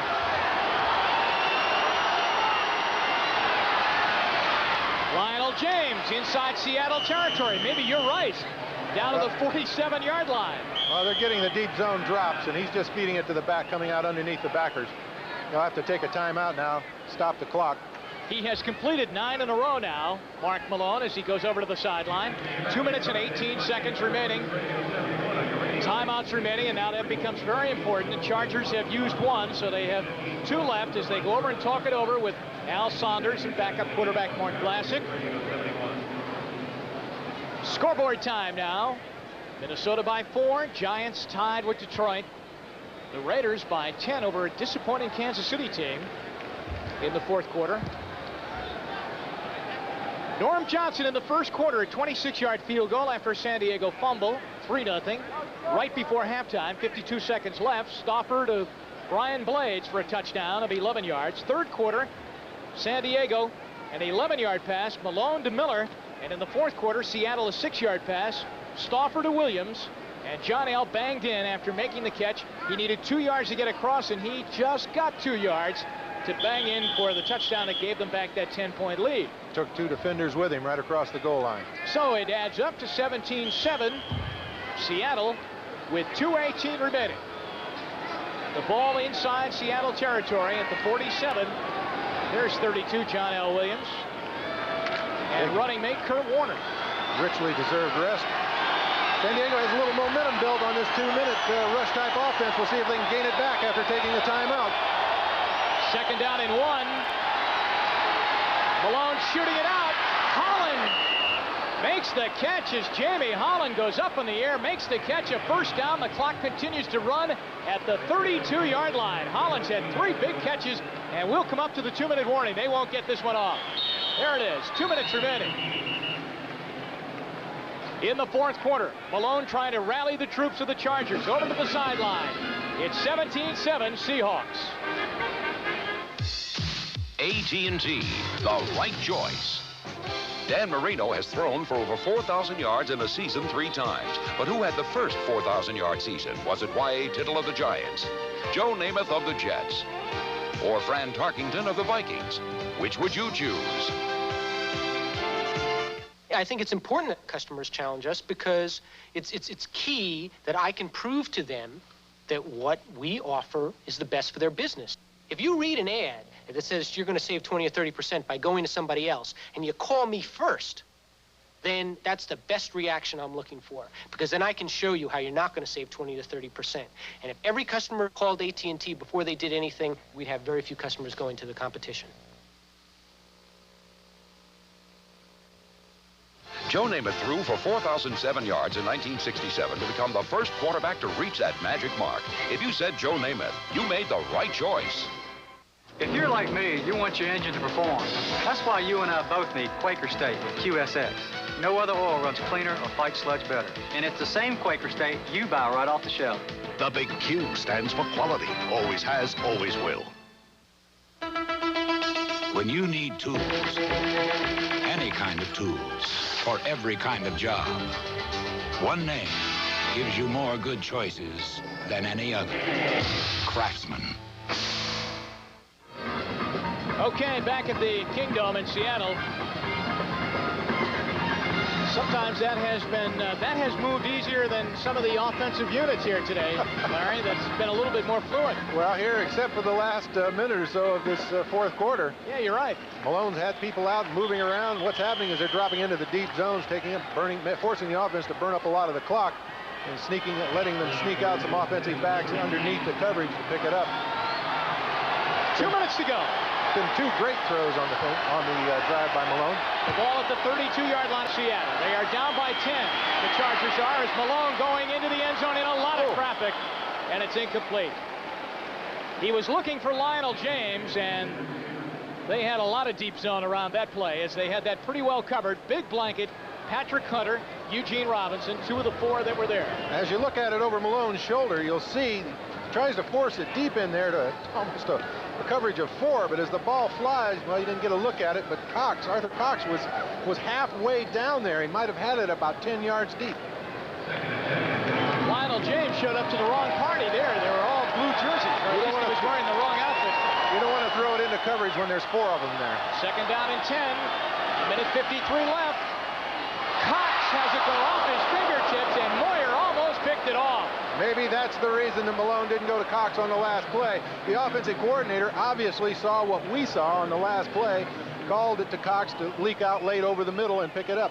Let me ask you this, a minute 49 remaining now. If you don't come up with the first down on this next play, 3rd down and 10, do you go for the field goal now and hope that you get it back, or do you go all out for a touchdown? Well, either way, if you draw points on this, the thing you've got to do is line up and kick an onside kick and try to recover it. That's what I would do. I would go, if I didn't make it on this down, I'd go for the field goal with the idea of trying to recover the onside kick. From the 32-yard line, it is 3rd down and 10 with a minute 49, as you see on the bottom of your screen, remaining in regulation time. Here comes the rush. He got it off, and Lionel James makes the catch. Now let's talk about down and distance. Is that a first down, or is that going to be 4th down? I think this is going to be 4th down. I hope that Malone's aware of that. 4th down and 1. Down the middle, caught. Jamie Holland down at the 15-yard line. Now it's 1st down. And the clock showing 1:20, and it's running. I'm not so sure they were aware that that was 4th and 1. Well, maybe it's better that they didn't think about it, because he threw a strike to Holland from the 15-yard line on the wrong side of Lionel James, and he could not pull it down as he tried to whip around, and at least with the incompleted pass, that will stop the clock and they can set something up. 1:07 left. They trail by 10. Had he completed that to Lionel James, though, James could have turned back to the outside and maybe quite possibly would have scored on that, because the man defending him was clear at the end zone. One move and he gets around him and he scores the touchdown. This telecast is presented by authority of the National Football League, and it is intended for the private use of our audience. Any rebroadcast or any other use of this telecast without the express written consent of the Seattle Seahawks and the National Football League is prohibited. This game is the property of the National Football League. The Seattle Seahawks versus the San Diego Chargers. All rights reserved. Gary Anderson down to the 10, down inside the 10. Give him the 9-yard line with 58 seconds remaining. And the Chargers must use a timeout. It's a 40-second timeout. They'll have 1 timeout left. Malone to the sideline. They need 10 points. They have 58 seconds left. Jim Donovan and Larry Zonka back at the Kingdome in Seattle, where Seattle leads over San Diego 17-7. 58 seconds left. Mark Malone, he went right to the headset himself to get the word straight from upstairs. To those viewers who have just joined us to watch the Magical World of Disney program, please stay tuned. The Disney program will be seen in its entirety immediately following football, except for Mountain and Pacific time zone stations, where the program will be seen at its regular time. Got a picture of Chuck Knox over there walking up and down the sidelines. You know that head coaches in these circumstances have to get a little stomach acid to rise up, I would think. I think that's what he's got right now. Yeah. Exactly, Larry. A little stomach acid. I notice he never wears headsets. I think he and Coach Shula from Miami are the only two that don't wear headsets in the league right now, if I'm not mistaken. That's unusual because those two active coaches are also the winningest coaches in the NFL right now. 3rd down and 5 from the 10. 58 seconds left. San Diego needs a touchdown right here. Malone caught. Miller, touchdown. His second of the day. Anthony Miller and Malone hook up for the second time today, and they get the touchdown with 53 seconds remaining in regulation time. Miller just looked like he faked the fly, like he was going to go deep in the end zone with everyone else, and then he just slowed down and broke it right across underneath, feeling that the coverage would all end up in the end zone, which you can see right there they almost are. Right there, everyone is in the end zone. He comes underneath, makes the catch, and drives for the end zone. Vince Abbott for the extra point. It's good. We have a 3-point game. Seattle leading 17-14 over the San Diego Chargers. Anthony Miller with his second touchdown catch of the day, both coming here in the second half and in the fourth quarter, as Mark Malone has rallied the troops very well, but they've still got some work left, and they'll need some special teams help too, namely recovering an onside kick. We assume that they're going to kick the onside kick. The way the defense has been playing, giving up so much yardage here in the third and fourth quarter, I would think they would go with the onside kick. All right, let's check out the personnel that they will put out there. Bernstein, there you see Campbell, and of course Seattle will probably counter with a number of skilled people up front to try and make that catch. Let's look at now the report card for today's game. The Seahawks and the San Diego Chargers, as Chuck Knox talking on the sideline. Tight ball game, 17-14. 53 seconds remaining. I think Knox is deciding exactly how he wants to handle this if it is an onside. I think he was a little upset. He's trying to find out what happened on that touchdown pass. Here's your report card. Stauffer with 1 touchdown pass, 121 yards, rushing. Williams had a good day, 73 yards. Warner, a subpar day for him. And on defense, Wyman, look at that, 9 tackles, 2 deflections, and Bryant with 2 fumble recoveries.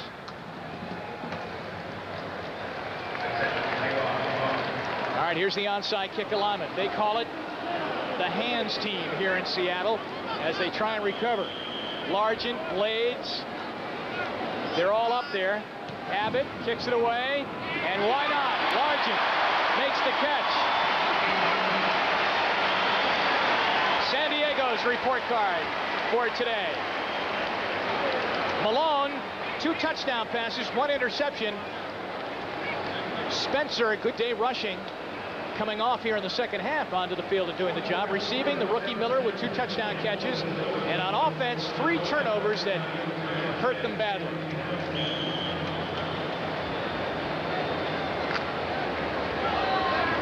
From the 46-yard line, 1st and 10. They've got Largent lined up very deep. As a safety precaution. 51 seconds remaining, down to 50. San Diego will have to use their last time out, and that's it for them. They have spent them all with 50 seconds remaining. And as soon as they did not recover that onside kick, that spells the end of that one. 50 seconds left in this one, fourth quarter. In all of these games, Minnesota trying to hang on against San Francisco. Giants and Lions appear to be headed towards overtime, and the Raiders by 10 over Kansas City. 17-14 here. Seattle looking to go to 5-4 on the season. And San Diego facing the prospect of going to 2-7 as the rookie Kelly Stauffer now will try and ride it out. He has 50 seconds left to kill off and a 3-point lead, and the ball right at midfield. Seattle has Buffalo here next week, and after that they have Houston. So even though they're at home, they've got very stiff competition coming in here.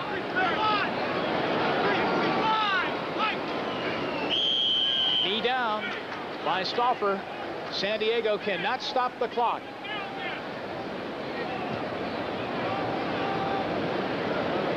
Ball goes back to the 48-yard line. And our Budweiser MVP for today, sponsored by Budweiser, today's MVP is John L. Williams of the Seattle Seahawks. Budweiser will make a contribution to the United Way on behalf of all the MVPs selected in today's game. Mr. All-Purpose, John L. Williams. Earned that title today. 12 seconds left. That should do it. Stoffer down. This ball game's over, and Seattle gets out of here with a home win. A 3-point victory over the San Diego Chargers. A win for Chuck Knox puts them at 5-4. And right now, they lead the AFC Western Division. Pending what happens tomorrow night, they'll either have it by themselves or they will share it with Denver. They'll find out after the Monday night game tomorrow. There's the final score. Seattle 17-14 over the Chargers. We'll be back to the Kingdom in a moment.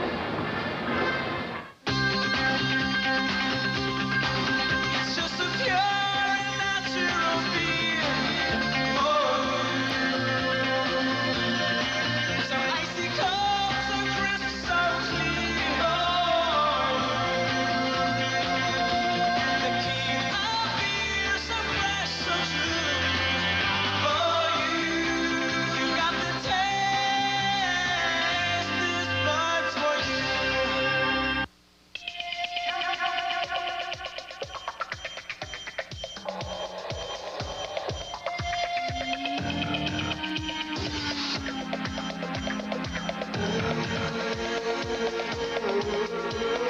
Introducing the new BMW 5 Series sedan. The spirit of a car company, sculpted into 3,400 pounds of steel, glass, and leather. Here's the scoreboard now. Fourth quarter, San Francisco by 3 over the Vikings. The Giants and Lions are in overtime. The Raiders hang on to beat the Chiefs 17-10. And our final score here today, Seattle beats San Diego by a score of 17-14 on Sunday number 9 in the NFL. And they win by 3 to go to 5-4, Larry, and for San Diego. And then all of a sudden, they hang on and win. The Giants now have won in overtime over the Lions 13-10 as we get you very, very update on the scoreboard. San Diego just started a little late here today, playing from behind. Here's the touchdown catch by John L. Williams that proved to be the winning margin. He goes in for the touchdown. The Magical World of Disney program is coming up next in its entirety except for Mountain and Pacific Station. For Larry Zockett, this is Jim Donovan. Goodbye from the Kingdom. This has been a presentation of NBC Sports. Hi, everybody. Tony Ventrella with Sam Atkins in Seattle. The post-game show is next. Highlights and interviews about today's 17-14 win over San Diego. When I heard that Jack in the Box had a scrambled egg breakfast you could eat while you walk, I said, no way, impossible. You'd probably bump into things just trying to keep the plate level. And then they said it's a scrambled egg pocket. Give it a try. Okay, no problem. Here we go. Whoa, whoa, whoa, this works. This is incredible. Get a hold of our new scrambled egg pockets, supreme, sausage, or steak fajita at Jack in the Box. For exciting new taste, this is the place. You could go ice skating, ballerina, you could kick up a leg. It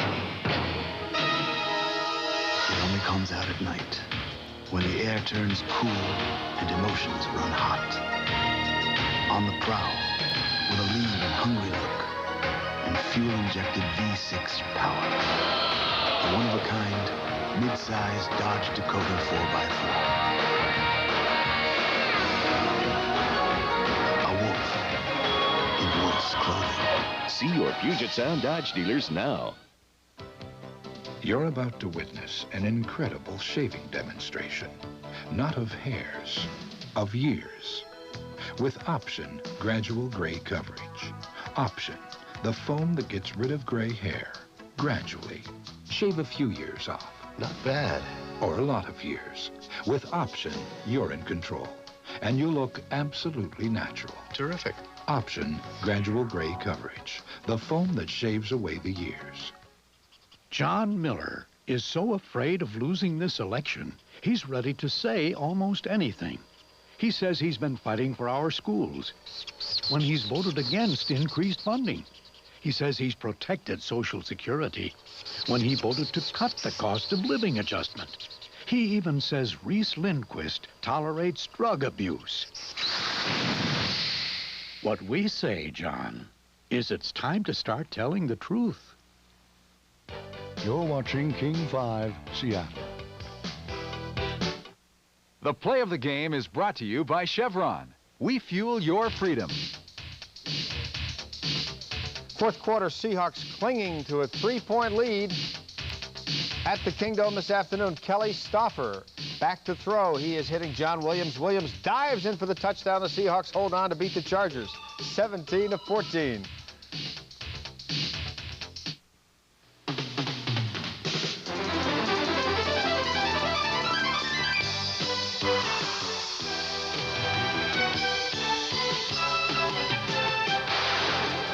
This is the Seahawks postgame show with Tony Ventrella, Sam Adkins, and Lou Gellos.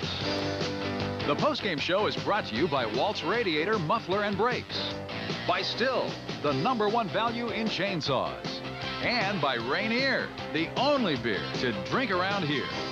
Now from Seattle, your hosts Tony Ventrella and Sam Adkins. Hi, everybody, and welcome to the postgame show. The Seahawks back home at the Kingdome for 3 in a row, and they start with a win today, 17-14 over San Diego. The Seahawks alone now on top of the AFC West with a record of 5-4, at least until Denver plays its game tomorrow night in Indianapolis. Sam Adkins, my colleague, with me today, and also we have another colleague with us. We'll get to him in a minute. You might have seen him in the wide shot. There he is. We'll introduce this guy a bit later on. He doesn't say much, but then we don't pay him much either, so it works out. You get what you pay for. Sam, on the other hand, the high-paid co-host of this program, you must have you get what you pay for. That's a good point. What about today? The offense sputtered, but it came through. Well, yeah, it sputtered a little bit, but the exciting thing is they mixed it up because they threw a pass to open their first offensive play, and the first offensive play of the second half, they threw a ball. So that's why San Diego was so off base. They didn't know what to expect. They said, oh, boy, it's going to be a long afternoon. This could have been a long day for Brian Blades. A couple of times it looked like he had great catches for first downs and close to a touchdown, and both times ruled out of bounds. Brian standing by now with Lou Gellos. Turned out to be a good afternoon for a great receiver. Here's Lou and Brian. Thanks, Tony and Sam. Well, they pretty much hit it right on the nail when they talk about the fact that at times it looked like things were getting taken away from the Seahawks. What's your perspective on the way some of those passes and then the subsequent calls went? Well, only thing we can do is go with what the officials call. You know, and we can't worry about what they call and if they make a bad call, if they make a good call. Only thing we got to do is keep our minds going in the right direction, you know, and keep playing football. Okay, Lewis Clark's play. Well, Lewis, I think he comes in first play from scrimmage this year, and they take away his touchdown. I think that's terrible. I mean, there was really no doubt, was there? I mean, we try to be charitable and objective here, but there wasn't any doubt, was there? There was no doubt on his touchdown. You know, he had 2 feet in, you know, he caught the ball. You know, you can't take that away from somebody who works so hard and finally get the opportunity to play and has a great touchdown catch, and they take it away from him. Okay, now what about you? You were in the end zone on one play. Maybe you didn't have 2 feet down, but pardon me, I think you had 2 cheeks in, and you were sitting in the end zone. Well, you know, the officials called me out. I just went with it, came back the next play, and we ran a post. Well, let's watch the next play. Here it is. They can't take that away from me. I'm in the middle of the field. Seahawks offense, as Tony and Sam were saying there a moment ago, kind of sputtered today, but as Sam mentioned, we're able to work it around in different areas, mixing just about everything in there to finally become effective. Well, Curdy and Johnny had an excellent day. The line blocked well. You know, you can't just go out and pass for 300, 400 yards every week. You know, the offensive line opened the holes. They moved the defensive line. Curdy and Johnny ran well. So that's all we can ask for is a win. Okay, second half of the season has now begun. If we throw out the 4-4, as a lot of you players were saying, we're starting over at the midway point. I guess you're 1-0 now, and you're still on top of the AFC West. Well, yes, we're starting our season over. You know, it's mid-season. We're going to go take these ball games one by one. We're 1-0, and the only thing we can do is go for 2-0. How did this game help erase what happened in Los Angeles last week? Because your team found itself down early and really had all kinds of problems against the Rams. And today against the Chargers, you're beginning that turnaround. Well, we beginning our turnaround down in inside the 20. You know, we have a little problems trying to get the ball on the end zone. But we work hard on it. It worked for us today, but we still have a long way to go. Let me ask you about your play. Rookie receiver, high draft choice, and yet at that time, did you think you'd be playing as much as you have been playing, and are you pleased with how far you've come in such a short period of time in the National Football League? Well, I never thought I'd be playing this much. You know, I always had a dream of coming in as a rookie and starting, which my dream came true on a freak accident on Ray Butler. I really feel bad about him. But I have to go on, you know, and show the world, you know, what Brian Blades can do. Well, at least those of us in Seattle know that, and pretty soon the world will too. Brian, thanks for joining us. Tony, Sam, back to you. Yeah, thanks, Lou, and a good game again for Brian Blades. He will have many, many great games on down the road. Once again, our third host today, we'll introduce him in just a moment. First, let's take a look around the National Football League scoreboard. Here's what's happening today. The Raiders over Kansas City in a game that just ended 17-10. We take a quick look at the AFC Western Division standings. Seahawks in first place at 5-4. Denver plays in Indianapolis tomorrow night. Then the Raiders, San Diego, and Kansas City. Around the rest of the league, the Browns in a big game back in the Midwest beat the Bengals today, 23-16. The Jets came up with a come-from-behind win over the Steelers, 24-20. The Buffalo Bills with the best record in the NFL at 8-1. 28-0 winners over Green Bay. The Bills will be here at the Kingdome next Sunday. The Patriots winners over the Bears. A big day for Doug Flutie. 30-7 the final. Dolphins beat Tampa Bay 17-14. The Oilers-Redskins game is starting just about now. Falcons with a 3-point win over the Eagles. The Cardinals beat the Cowboys, and the Cowboys with a record of 2 wins and 7 losses this year. The Giants have just won this one in overtime, 13-10. 49ers clinging to a 3-point lead over the Vikings in the fourth quarter. And the Rams with a game they had to win, a crucial win for them, 12-10 over the Saints. They are tied in the NFC West with the Saints now, both teams with records of 7-2. Now, we have a special feature, and Sam, this is becoming one of your favorite features on the post-game show. It is our fan call-in, as you, the folks at home, elect the most valuable player for the game. I may have explained the rules wrong last week. You pick just one player to be your most valuable player for the game. Not one from each team. There will be 2 representatives, 2 nominees from each team. You pick only one player. Here they are today. If you want John L. Williams, dial the number to the right of his name. Same with Jeff Bryant, same with Billy Ray Smith, and the same with Anthony Miller, who caught a late touchdown for San Diego.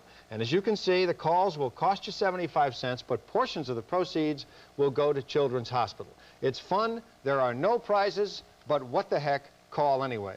Sam and I will be back in a minute.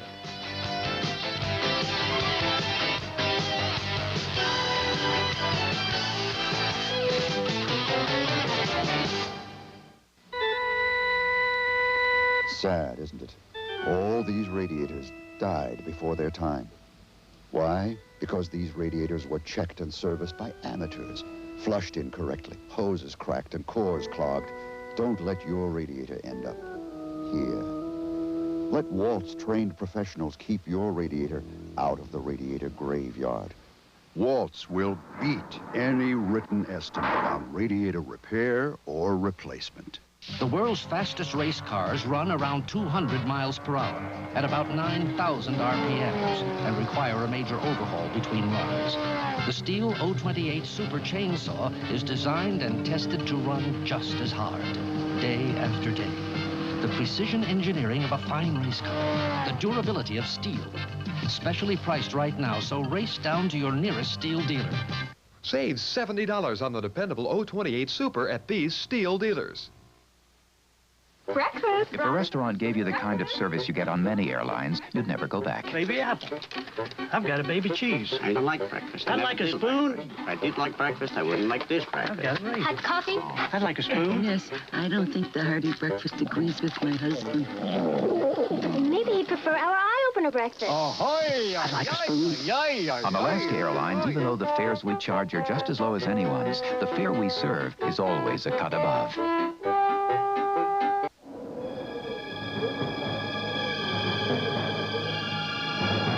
Knocking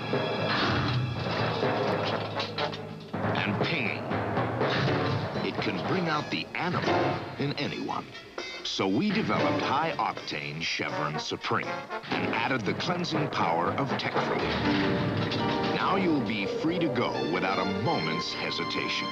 Chevron. We fuel your freedom.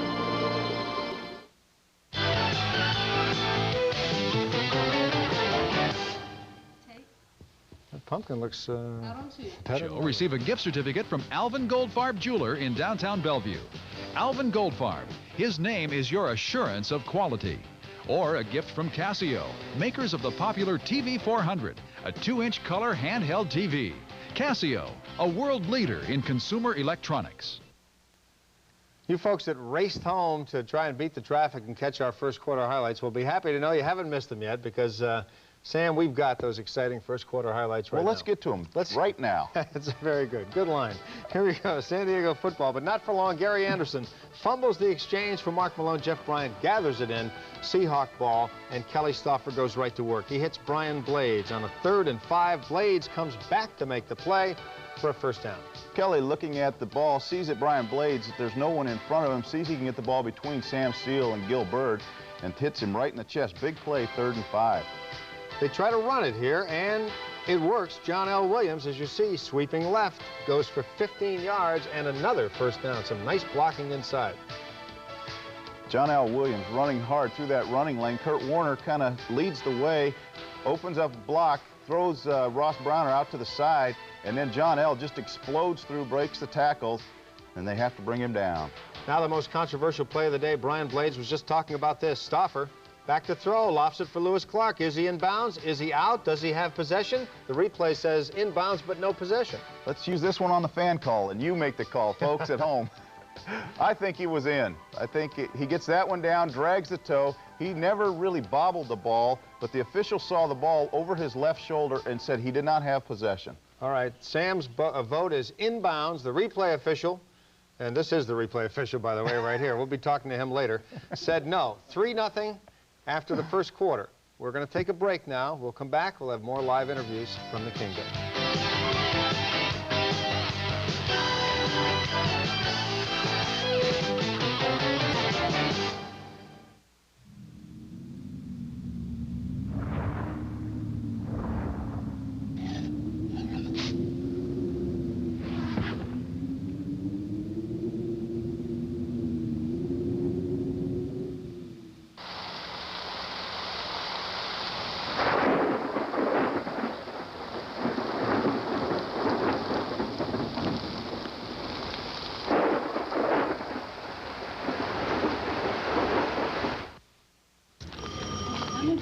Bryan Motors Fordtown in Everett is competing with the rest of the automotive industry, and I like good competition.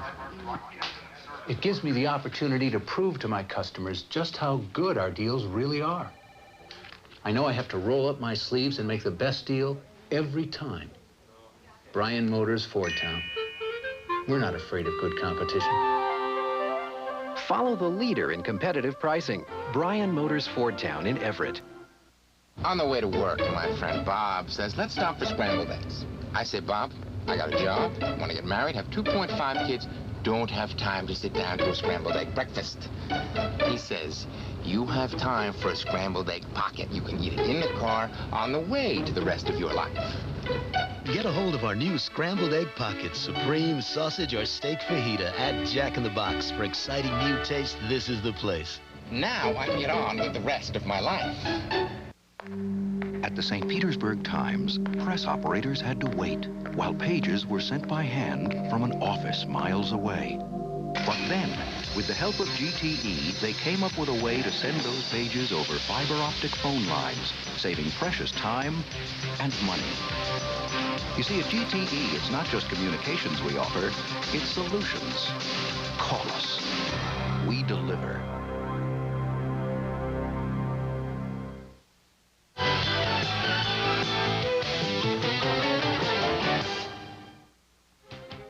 Guests on the Seahawks postgame show receive Rockport shoes courtesy of Eddie Bauer. Rockport's exclusive walk support system combines comfort, support, and great looks. Or a gift certificate from Union Bay Sportswear, an American fashion leader. Union Bay Sportswear, a division of Seattle Pacific Industries. Well, if you happen to be watching something else today or out mowing the lawn or whatever, 17-14 was the final. The Seahawks over San Diego, the record 5-4. Seahawks alone in first place in the AFC West. Brian Bosworth did not play today. Had the operation last Monday on the shoulder. He is recovering, and you might have seen some sideline shots of the Boz today. He is with Lou Gellos down at the Kingdome. Lou? Thank you, Tony. And as Brian said, geez, I didn't even play, and I'm getting on the program. But you were on the program during the game as well a lot. They showed you on the sidelines. Let's start off with the shoulder. How is it? You've had 6 days now go by, and you were moving it around a little bit? Yeah, I'm moving around a little bit. We started, you know, the first 3 days, you got to let it quiet down. Anytime you start sticking some things into your shoulders, you know, you're going to disrupt the, joint itself. But, you know, we're going to move it around a little bit now. Hopefully Monday we can start with some weight training. You know, my heart says I want to play in this Buffalo game. The doctors keep telling me to wait just a little bit longer and let it get strong. I'm going to play it by ear. You know, I missed the game out here too much, and playing like a coach is not fun. Tell us exactly what they did. You know, we're used to hearing, oh, yeah, the player's undergone arthroscopic surgery and so on, but exactly what did they do to your shoulder?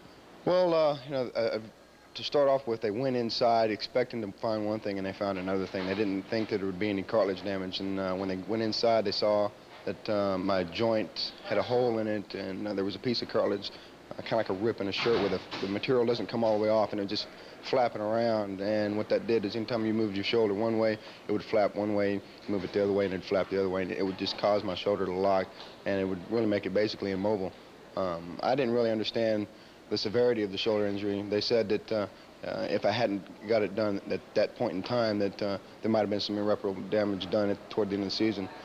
But right now, I'm glad it's done. I'm looking forward to get it well, strong, so I can get back there and get the stretch going. Okay, the rehabilitation process that you go through, the practice. We saw you playing catch with Dave Craig this week as he's trying to work himself back as well. Yeah. Obviously, you don't throw the ball a lot, but it gives you a chance to kind of work it. Yeah, it does. What it does is anytime you get the motion back, that's the first thing you got to do. As soon as you get the motion back, then the strength will come back a lot quicker.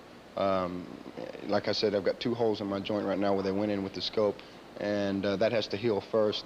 Once that heals, then I can start to move it around a little bit. The motion will come back, and then I can start with the weight training, and the weight training will cause the strength to come back. What about taking hits? I mean, you in essence, as everybody has reported in the last few weeks, were kind of playing with one arm almost, and you couldn't take a hit without severe pain. How long will it take before you can really take a good shot again? Well, I guess we'll find out the first time I go out there. You know, I'm not really going to think about it. Probably subconsciously I'll have some of the memory back of my shoulder, but I'm going to have to go out there and play with it a few weeks, and as long as I can wrap people up, then I'm not real concerned about it.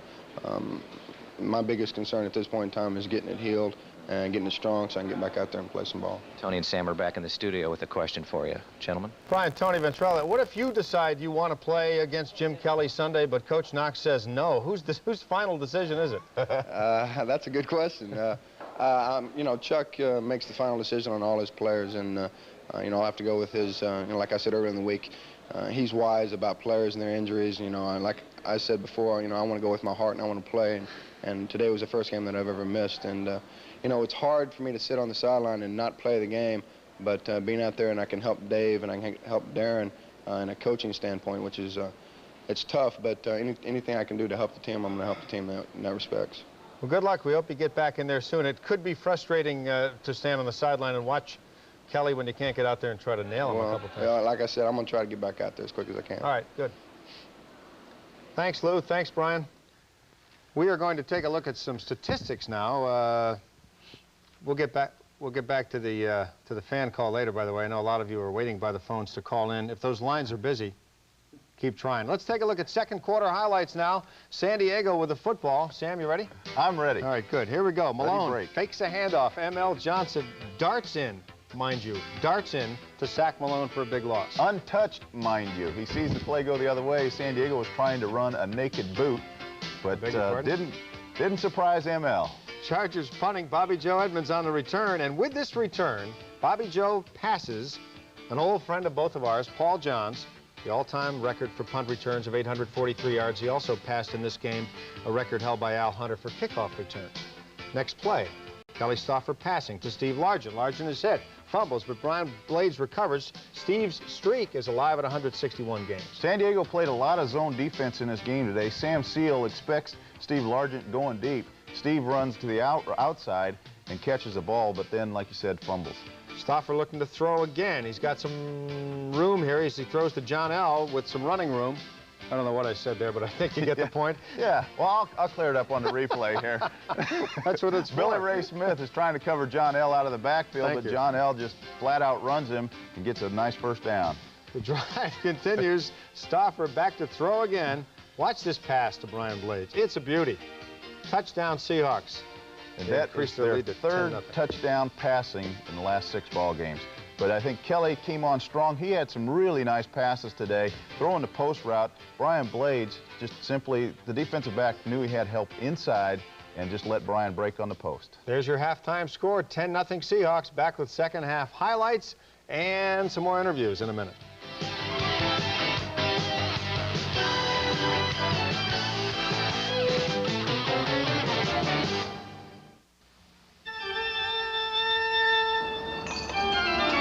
All these mufflers and tailpipes are society's rejects. Noisy derelicts that caused traffic tickets, overheated engines, and reduced gas mileage. Problems that could have been prevented by proper installation and maintenance by Waltz, trained professionals. Keep your car off Skid Road. Waltz will beat any written estimate on muffler repair or replacement. The world's fastest race cars run around 200 miles per hour at about 9,000 RPMs and require a major overhaul between runs. The Steel 028 Super Chainsaw is designed and tested to run just as hard, day after day. The precision engineering of a fine race car, the durability of steel. Specially priced right now, so race down to your nearest steel dealer. Save $70 on the dependable 028 Super at these steel dealers. Nice shot. Hey, Dad, what's up? You know, after I saw that terrific engagement ring you got Carol, I went to the Shane Company to get something for my girl. Wow, this is beautiful. Mom's gonna love this. You sure were right about those folks at the Shane Company. They were more helpful than any jeweler I've ever been to. I told you. So you did. But I can still teach you a few things. Hey! The Shane Company, direct diamond importers. What makes great baseball special? Willie Mays' unforgettable catch in Game 154? Is it Reggie Jackson's sensational slugging in 77? 3 pitches, 3 homers. No, it's AM/PM Mini Market's great baseball special in 88. 2 Armour hot dogs with all the fixins you can pile on for just 88 cents. Oh, and Don Larson's perfect game in 56 was pretty special, too. Come into AM/PM now for the great baseball special.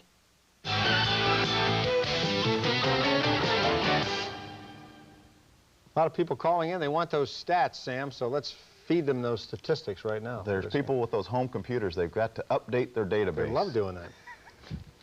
It's a pretty even ball game, but San Diego got a lot of their yardage in that last drive for the touchdown. Coming into the ball game, San Diego had only been averaging 249 yards a game total offense.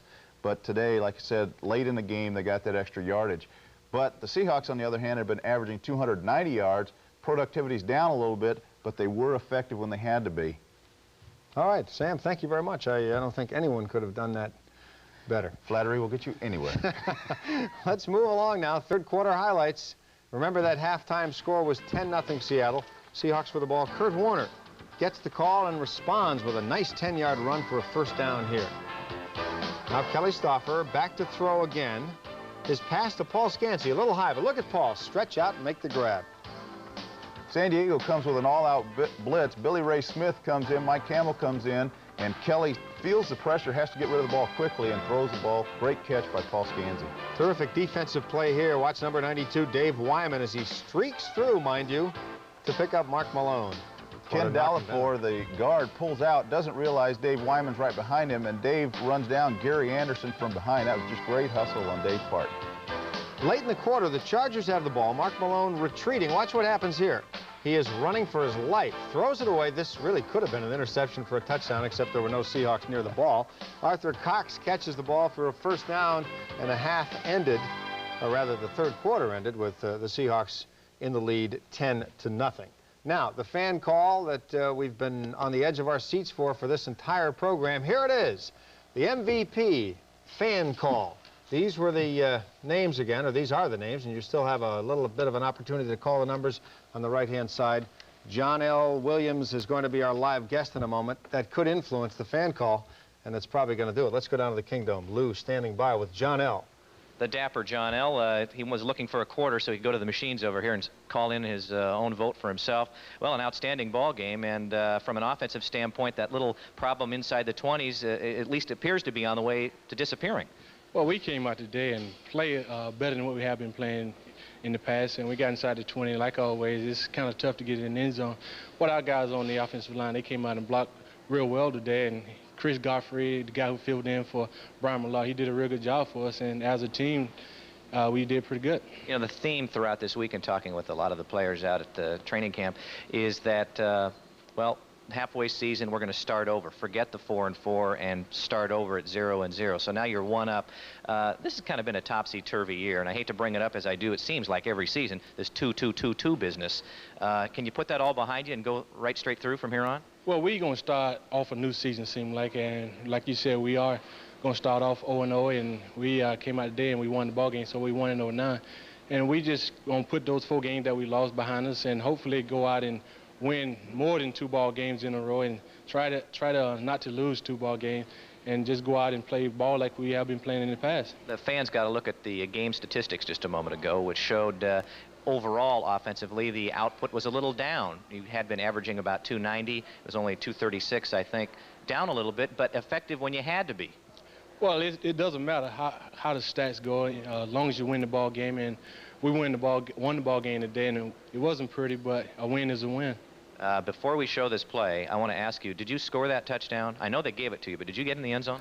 I really don't know.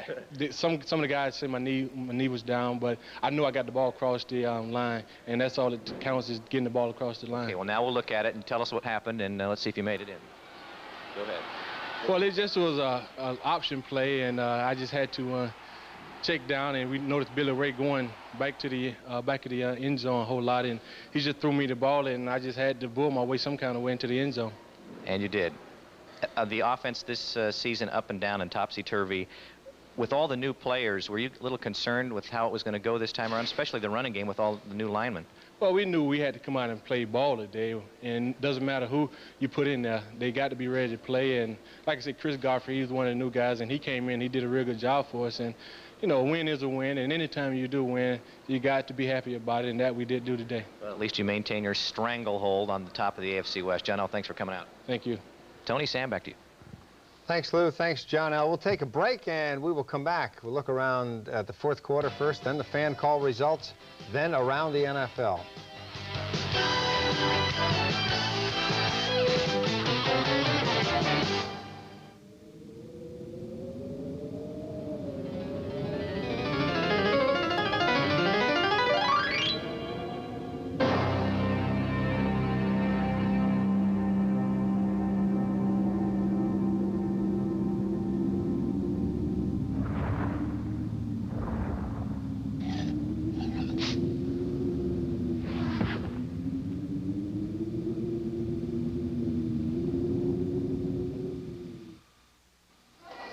By 1999, Washington will need over 3,000 teachers each year, but teachers' salaries are at the bottom of professions requiring a college degree.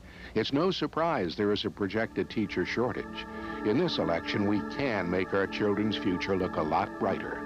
Vote for those candidates who support our public schools. Paid for by the NEA Political Action Committee on behalf of the Washington Education Association.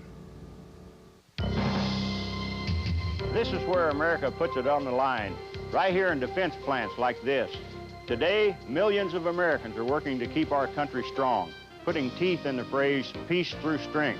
So when liberal Democrats talk about slashing defense spending, they're not just talking about America losing ground, they're talking about Americans losing jobs. Keep strong leadership in charge. Vote Republican.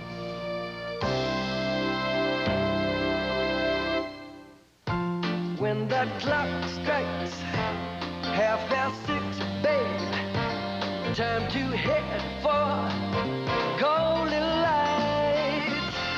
It's a good time for a great taste dinner at McDonald's.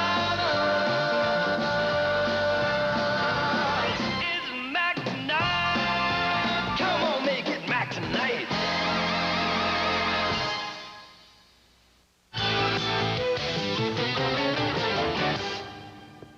Following the third quarter, the Seahawks had a 10-0 lead over San Diego. We're going to jump right into fourth quarter highlights and see how these last points were scored. Tim Spencer up the middle for a 13-yard gain. The Chargers, after not scoring for 8 quarters, finally began to put an offense together. He will come right back here and just about double that gain. This time Spencer picks up 24 yards down to the Seahawk 11-yard line.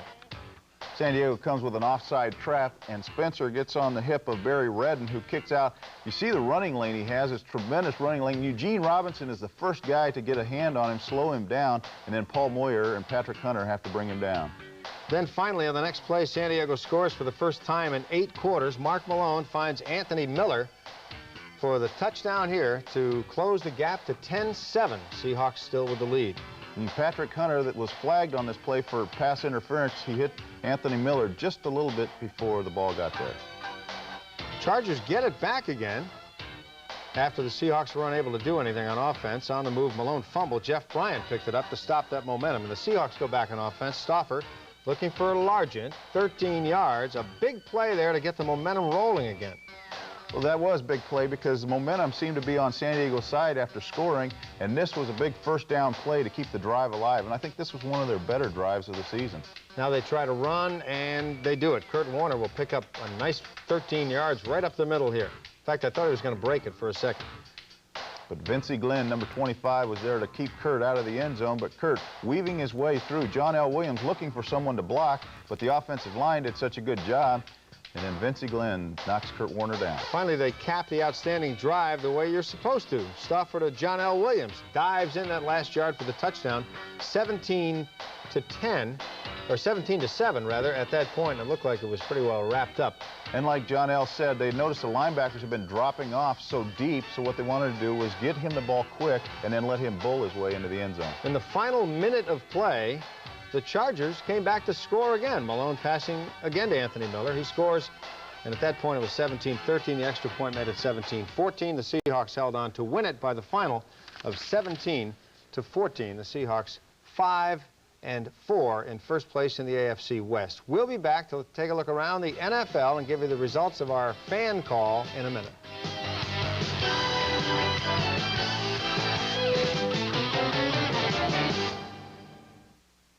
The Corlick sisters on Denny's Grand Slam breakfast special. We're picking up our Grand Slam specials arriving from France. We're picking up our cousin arriving from Buffalo. Well, how'd he end up with our French Grand Slam? He doesn't have our breakfast. He left them in Buffalo? He never had them. Well, then which plane is bringing my French toast? You can't get French Grand Slams at the airport. Well, then what are we doing here? The plane with the Grand Slam specials must have already landed at Lenny's. Denny's. Try one of our Grand Slam breakfast specials for $2.99, only at Denny's. The challenger, Sugar Ray Leonard. I'm like his worst nightmare. I keep coming back to win again and again. The WBC champion, Canada's golden boy, Donnie Lalonde. After this fight, he won't want to come back again. The motivation, not one, but 2 world championship belts in one night. November 7th, Caesars Palace, Las Vegas. Leonard versus Lalonde in a full tilt battle for all the gold. Brought to you by Coors Extra Gold Draft. We're having a family reunion this weekend. Get it on video. Fun. Let's go swimming. I got it at Magnolia. Anywhere. For real. That was a long time ago. Very fun. It goes anywhere. Television. Sounds real. Right on your nose. Things you wanted to hear. Big screen television. It's a surprise. Grandma and Grandpa. Magnolia Hi-Fi and Video. Part of the family. Really? That's what you wanted to Really? Senators passed judgment on America's foreign policy. Mike Lowry believed the airstrike on Gaddafi's Libya was wrong, even though that nation's terrorism killed Americans. Mike Lowry was one of only 5 members of Congress who believed we should keep buying Iranian goods, despite the Ayatollah's Gulf terrorism. Mike Lowry has described America as, quote, the foreign policy outlaws of this world. Do we really want a senator who judges us the outlaws? Lowry's the liberal even Seattle can't afford.